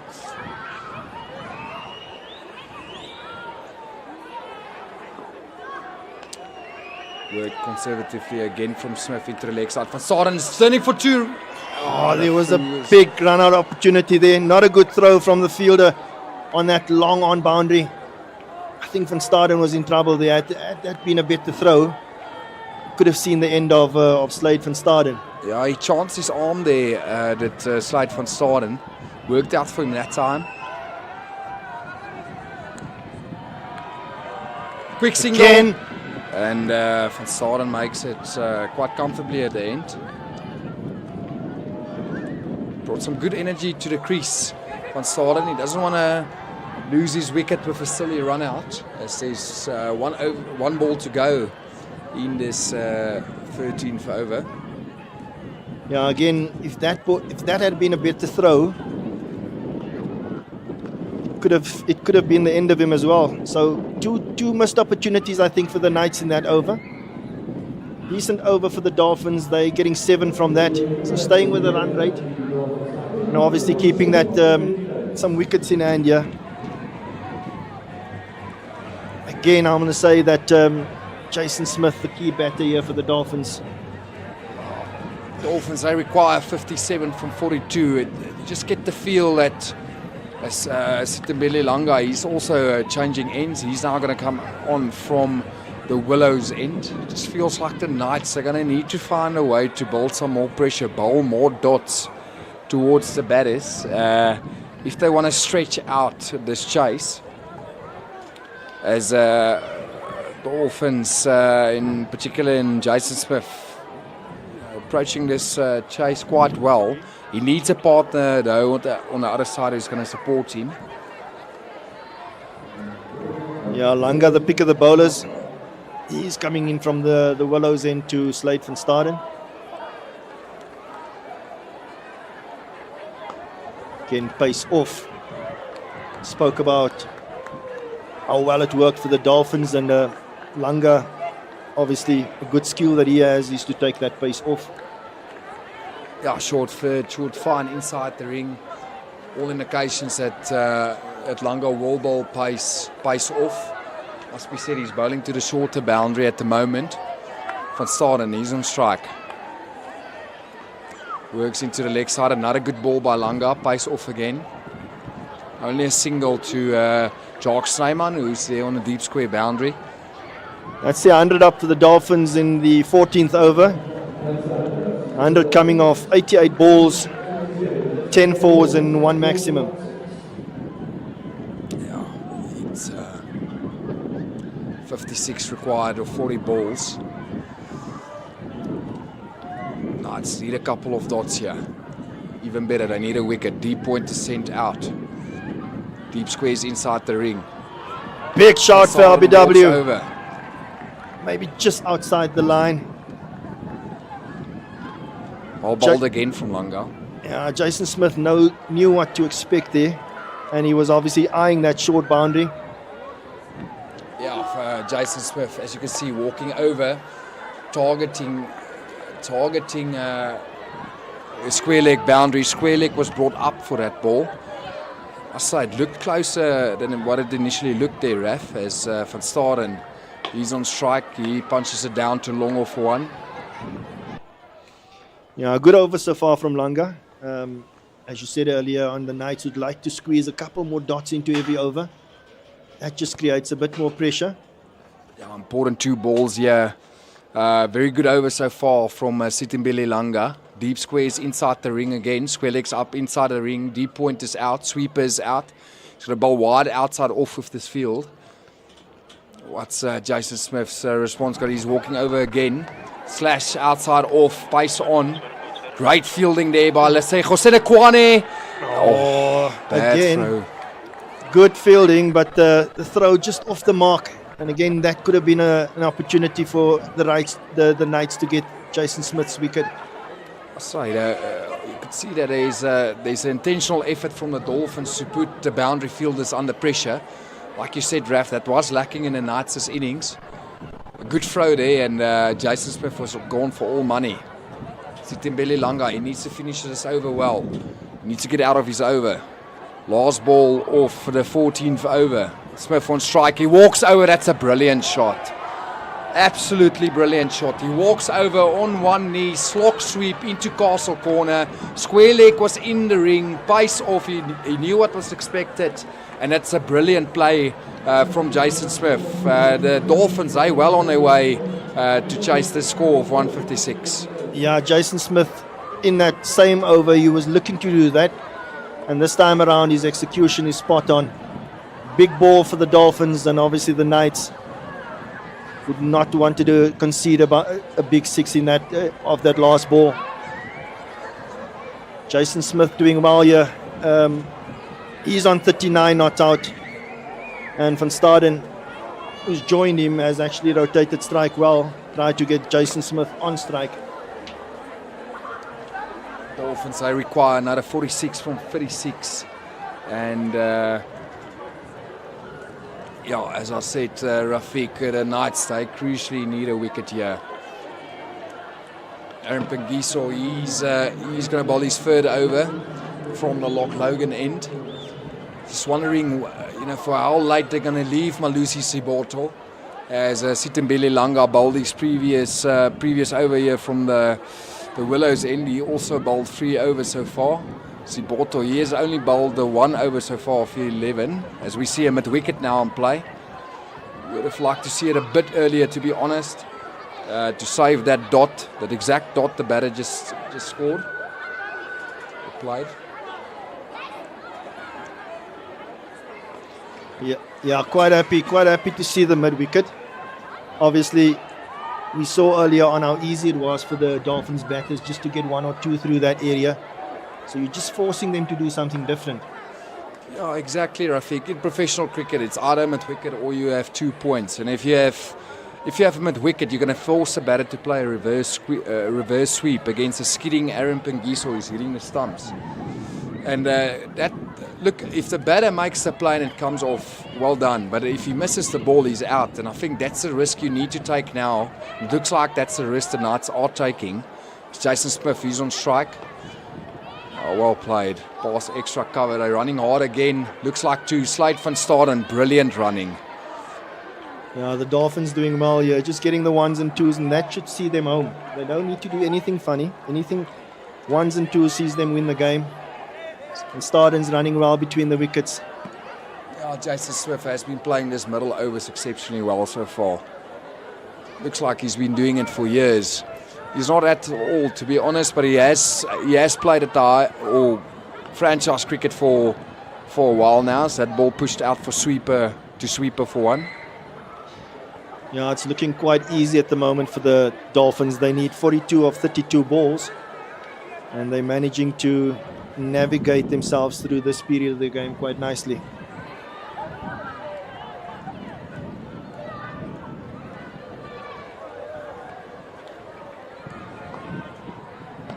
That's looks like 2 again, yes. And that's a cycle of habits that starts happening when you run hard and well between the wickets. It looks like any ball now at this moment to a boundary fielder can be 2. And the Dolphins, they are rather chasing the score by very good, smart cricket, outfield cricket, sucking on the boundary fielder's arms. Final ball of the 15th over here. As Pengiso, he's bowling to Slade van Staden. again. Yeah, I think it's maybe the difference between the two teams is the manner in which they played in this phase, where the Dolphins just getting those ones and twos, looking and running hard between the wickets, and the Knights were at some stage looking to take those fielders on and got caught on the fence.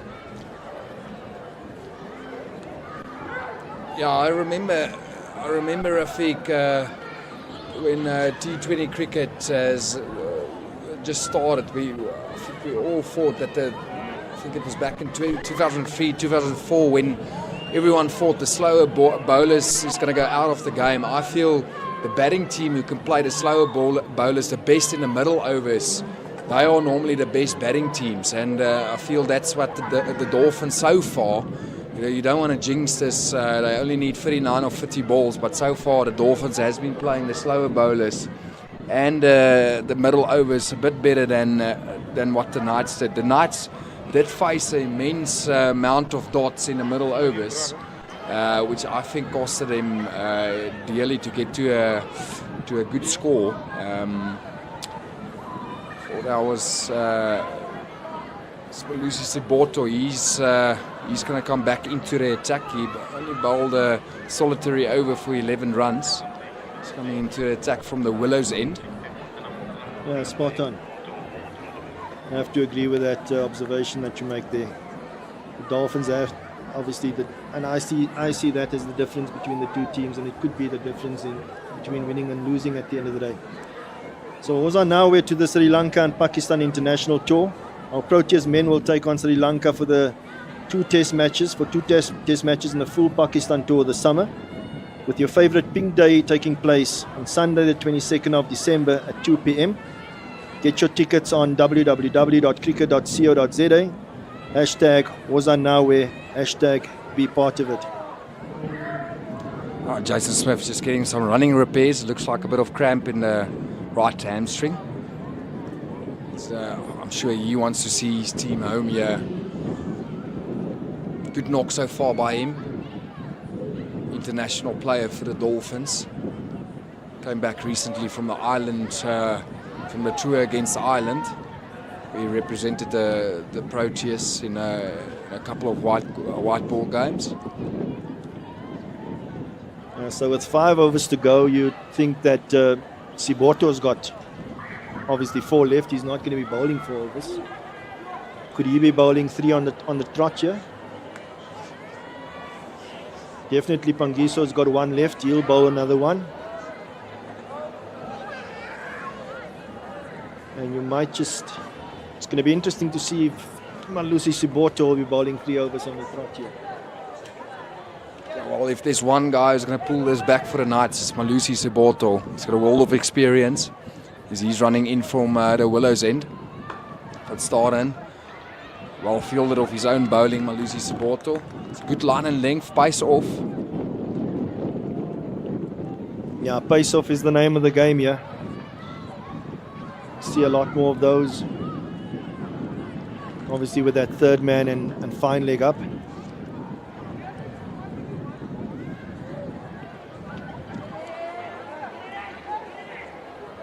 Oh, that's picked up from Van Staden. Expected the pace off delivery. Set it himself deep in the crease. And that was dispatched over the leg side boundary, over the head of deep mid wicket. Much needed 6. That takes a lot of pressure off Jason Smith as well. Yeah, that's the risk if you take the pace off, bowling to that short boundary. Yeah, well executed from Slade Van Staden. It looks an absolute canter from here. As change of plans, yeah. Change of field. Deep point is being sent out. Deep square leg comes back inside the ring. Probably going to bowl wide outside off. Pace off again. Yes, that is a wide outside off. That's just the pressure that the Knights are currently under. A great partnership of 45 runs. I must say, Rafiq, that in the manner Slade Van Staden took the pressure off Jason Smith, just in terms of intensity and controllables, running between the wickets, feeding him most of the strike. Good to watch. Again, quick single. Oh, so Pangiso at extra cover. Could have been close had he hit there. Looks like Van Staden would have been out of his crease. But he has put the Knights fielders under pressure though. Since ball one, he's going at a runner ball at the moment, and he's rotated strike well with Jason Smith. What I just enjoy from this pair is the awareness of a non-striker. The non-striker is backing up hard, prepared to run for any ball. In conditions like this, on a field like this, that is a lot of the times the difference. And I think, in fact, as we see a wayward delivery there from Malusi Seboto, I think that is the difference on a field like this, is the running between the wickets, taking on the boundary fielder's arms. You see the plan here from Malusi, looking to go wide outside that off stump. Unfortunately, can't manage to stay inside that wide line. He's done it well this season.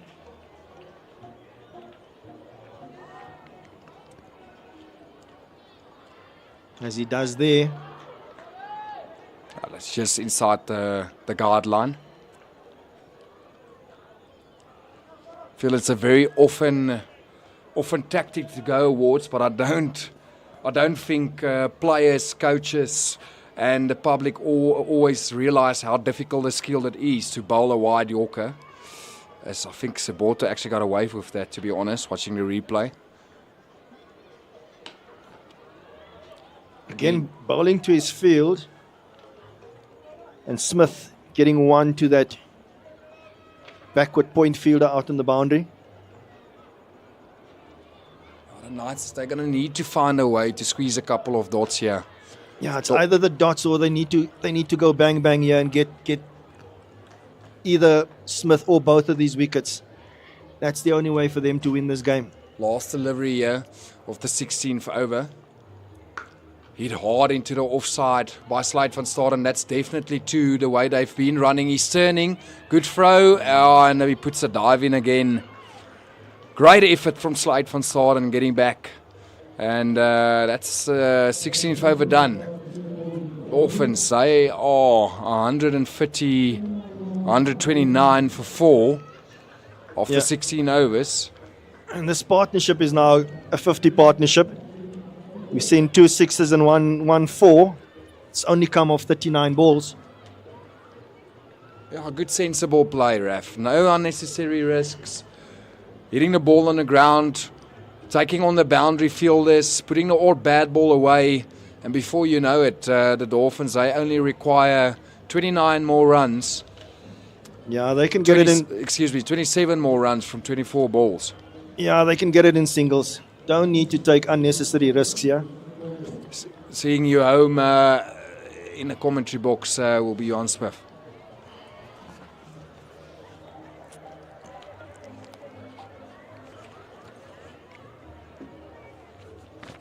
Aaron Pangiso will continue, the night skipper.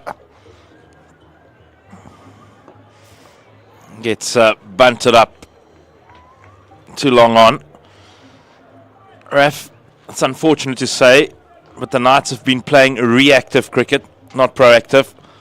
Saw in that previous over, 6 to the short boundary, then go to the wide Yorkers. Why don't go from the start of the over to the big boundary? No, spot on. I have to agree with you. And again, we saw the Dolphins bowlers, Jason Smith especially, bowl to his field, and he was ahead of the play the whole time. Made it difficult for the Knights, and the Knights, unfortunately, the plan sometimes, as you say, a bit reactive, and the execution at times also letting them down.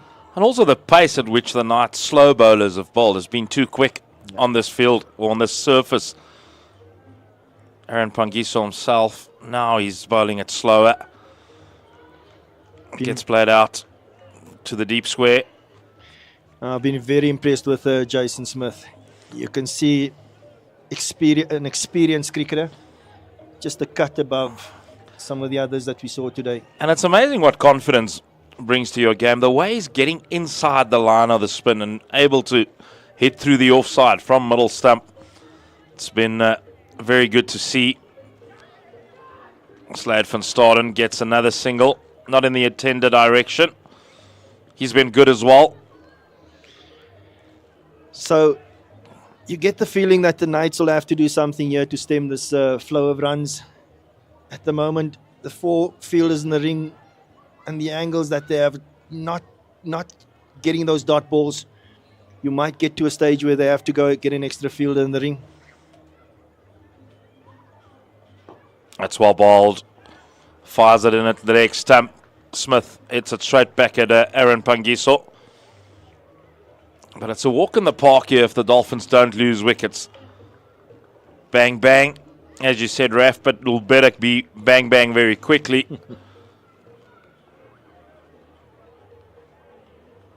That's well bowled again, cramping him.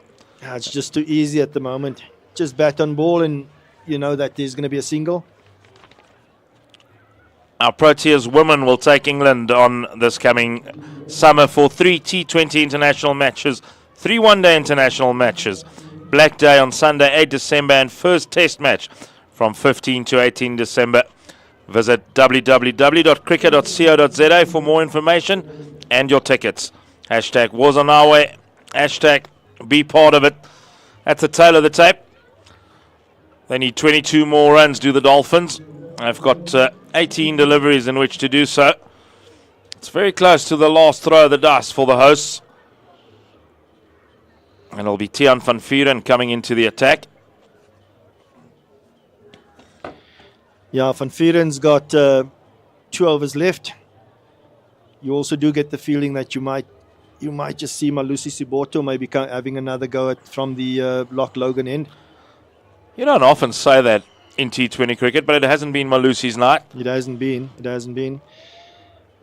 Yeah, I think he's executed so well in the other games, in the previous games, getting that 12 wickets. It's just been one of those days, but credit to the Dolphins batters also. Again, too easy. Just too easy. Even you can hit it straight to the fielders in the ring, you're still going to get 1. And that's the challenge, isn't it, for fielding sides? You know, extra cover back on the ring.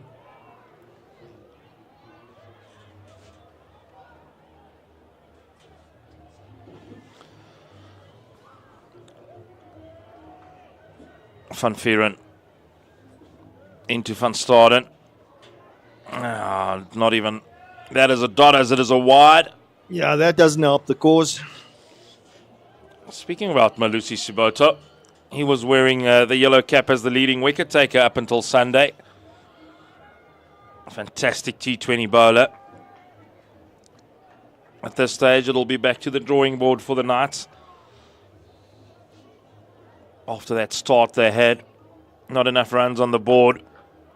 This time Van Staden cracks it at Aaron Pangiso, no time for a single. They were 72 for 1 after 6. Ended up making 155. That gives them 83 or 14. That's merely a run a ball. Yeah. Not good enough. No, they were flying in that power play. We were looking at 200 at one stage, yeah.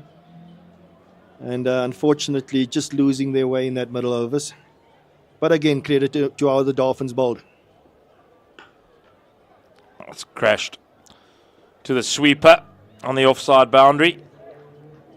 Van Staden has played a good hand here.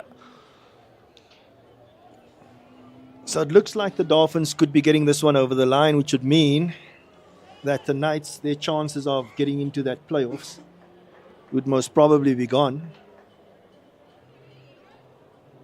And they would so desperately want to get into that playoffs, being back in Division 1 cricket after a season in Division 2. Top shot down the ground. Oh, and it splits the fielders. Will also take Jason Smith to 50. What a knock. Match-winning knock by Jason Smith at this stage. Yeah, Jason Smith, he's 50, obviously coming off 40 balls, and that's maybe just the last nail in the Knights' coffin. It's a top shot there, straight down the ground. He's a quality cricketer. Again, getting into that off-stump channel. You can also see the back lift and the bat swing just slightly more extravagant now that he's got himself going. Also moving around the crease, getting himself outside the off-stump. Great running, is it? Beautiful. They're putting on a clinic here as Jason Smith and Slade van Staden in running between the wickets. Absolutely. the big difference for me in the game was that aspect of the game. They're running between the wickets compared to the Knights. Yes, they did a bit of fortunate here and there, but as they say, fortune favors the brave. And you don't want to be outrun on your own field. That's the one thing you can control. Shot. Crashed. Oh, he's in some form as this man. Came back from Ireland, and he can just see the confidence in Jason Smith. It's all but over here in at the Mangaung Oval. Yeah, we spoke earlier on about earning the right, and it's almost like he's earned the right to play the way he does at the moment. He's done so much hard work for the Dolphins, and one of the better knocks and seeing his team home, navigating it, and closing out the innings for his team. So they need 9 more runs of 2 overs. And does Aaron Pangiso now throw caution to the wind, bring a couple of extra fielders into the circle? Doesn't look like it yet. It's you don't want to be overcritical. There'll be a plan, there'll be a method, but tonight that method has been found wanting, as the Dolphins have played really nicely here at the Mangaung Oval. That man in picture, Slade van Staden, has been really good since coming to the wicket. He understood his role, and he grew into it. And he has brought that extra field in the circle. So mid-off has come in to the circle. He's only got as I say that, the fine leg goes out.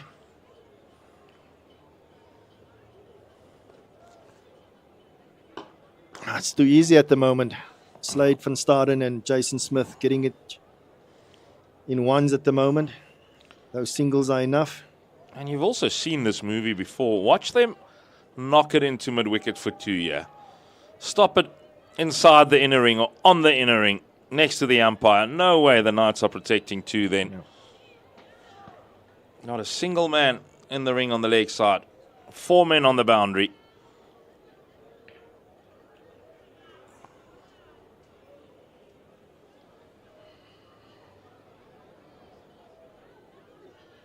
Wide down the leg side. They would have missed another 4 sets of stumps. It's all gone wrong here for the home side. And they come off a brilliant victory over the Titans. Geez, cricket is a funny game. Yeah, so obviously forced to bowl that straighter line, but even if he gets his line right, it's still one or two. So just the plans tonight's most probably, if we are critical, not been that good. Again. Yeah. And now he's going to have to compensate. He might just overcompensate. He's got 4 players in the ring on the offside. Manor sweeping on the offside boundary as well. And then the 4 boundary riders on the leg side. The thing is, he can't afford to give away easy ones at this stage. They require 6. And as you rightly said and predicted, Jason Smith obviously also giving himself a bit more room and accessing that offside with all those fielders up in the ring. And by a country mile, Jason Smith with bat and ball, the man of the match here tonight. Yeah, for sure. No need to deliberate or debate that fact. He looks like a Protea out there tonight, does Jason Smith. Scored a beautiful 90-odd in the 3rd one-day in Ireland with green and gold. Tonight, in Dolphins colours, he's going to give Quinton Friend the perfect return gift to Bloemfontein. Top shot. What a way to finish it. Over extra cover goes Jason Smith. Stand up, Bloemfontein, and applaud the Protea, Jason Smith. Brilliant with a ball, even better with a bat. And a comprehensive 6-wicket victory for the Dolphins here at the Mangaung Oval. This is how it finished. Langa rolls his fingers across the seam. Didn't bother Jason Smith one iota as he goes over extra cover. And he accelerated and timed his innings absolutely perfectly. Yeah, we spoke about it and just the experience that showed how he navigated the team through that middle overs, and credit also to young Slade van Staden and how he approached things. Both of them put the fielders under so much pressure and they turned those ones into twos. Big partnership here of 79 that sees the Dolphins home. And yeah, you mentioned it earlier, the Knights maybe just a bit reacting to the situation. And they could have had better plans. Even towards the end, you felt that they needed to bring that extra fielder into the ring, but they just couldn't allow things to continue. As we have a look at the bowling core, Jock Snyman bowled only the 1 over, went for 7. Joe van Dijk picked up a wicket, 1 for 25 and 3. Tiaan van Vuren was expensive, 3 overs, none for 32, as was Sitembile Langa, although he picked up a couple of wickets, 2 for 34 in his 3.3. Aubrey Swanepoel looked to be bowling nicely, but he only bowled the 2 overs, as did Malusi Siboto. Aaron Pangiso was tidy, 4 overs, none for 22. John Smuts and Tsepang Diptoli departed the scene early on. Marcus Ackerman gave the Dolphins some great and much needed momentum, but it was a masterclass by Jason Smith, 65 not out of 44, and Slade van Staden, 25 not out of 24. Extras 15 conceded, also way too many by the Knights, and that's the story of the evening then. The Hollywoodbet Dolphins 158 for 4, chasing down the Knights' 155 for 9. For the Knights, as we said, back to the drawing board. They had 2 very good power plays, both with a bat and with a ball, picking up 2 early wickets, but they came unstuck during the middle overs of both innings, once with a bat and once with a ball. And a 6-wicket victory for the Hollywoodbet Dolphins. They get themselves off the bottom of the log.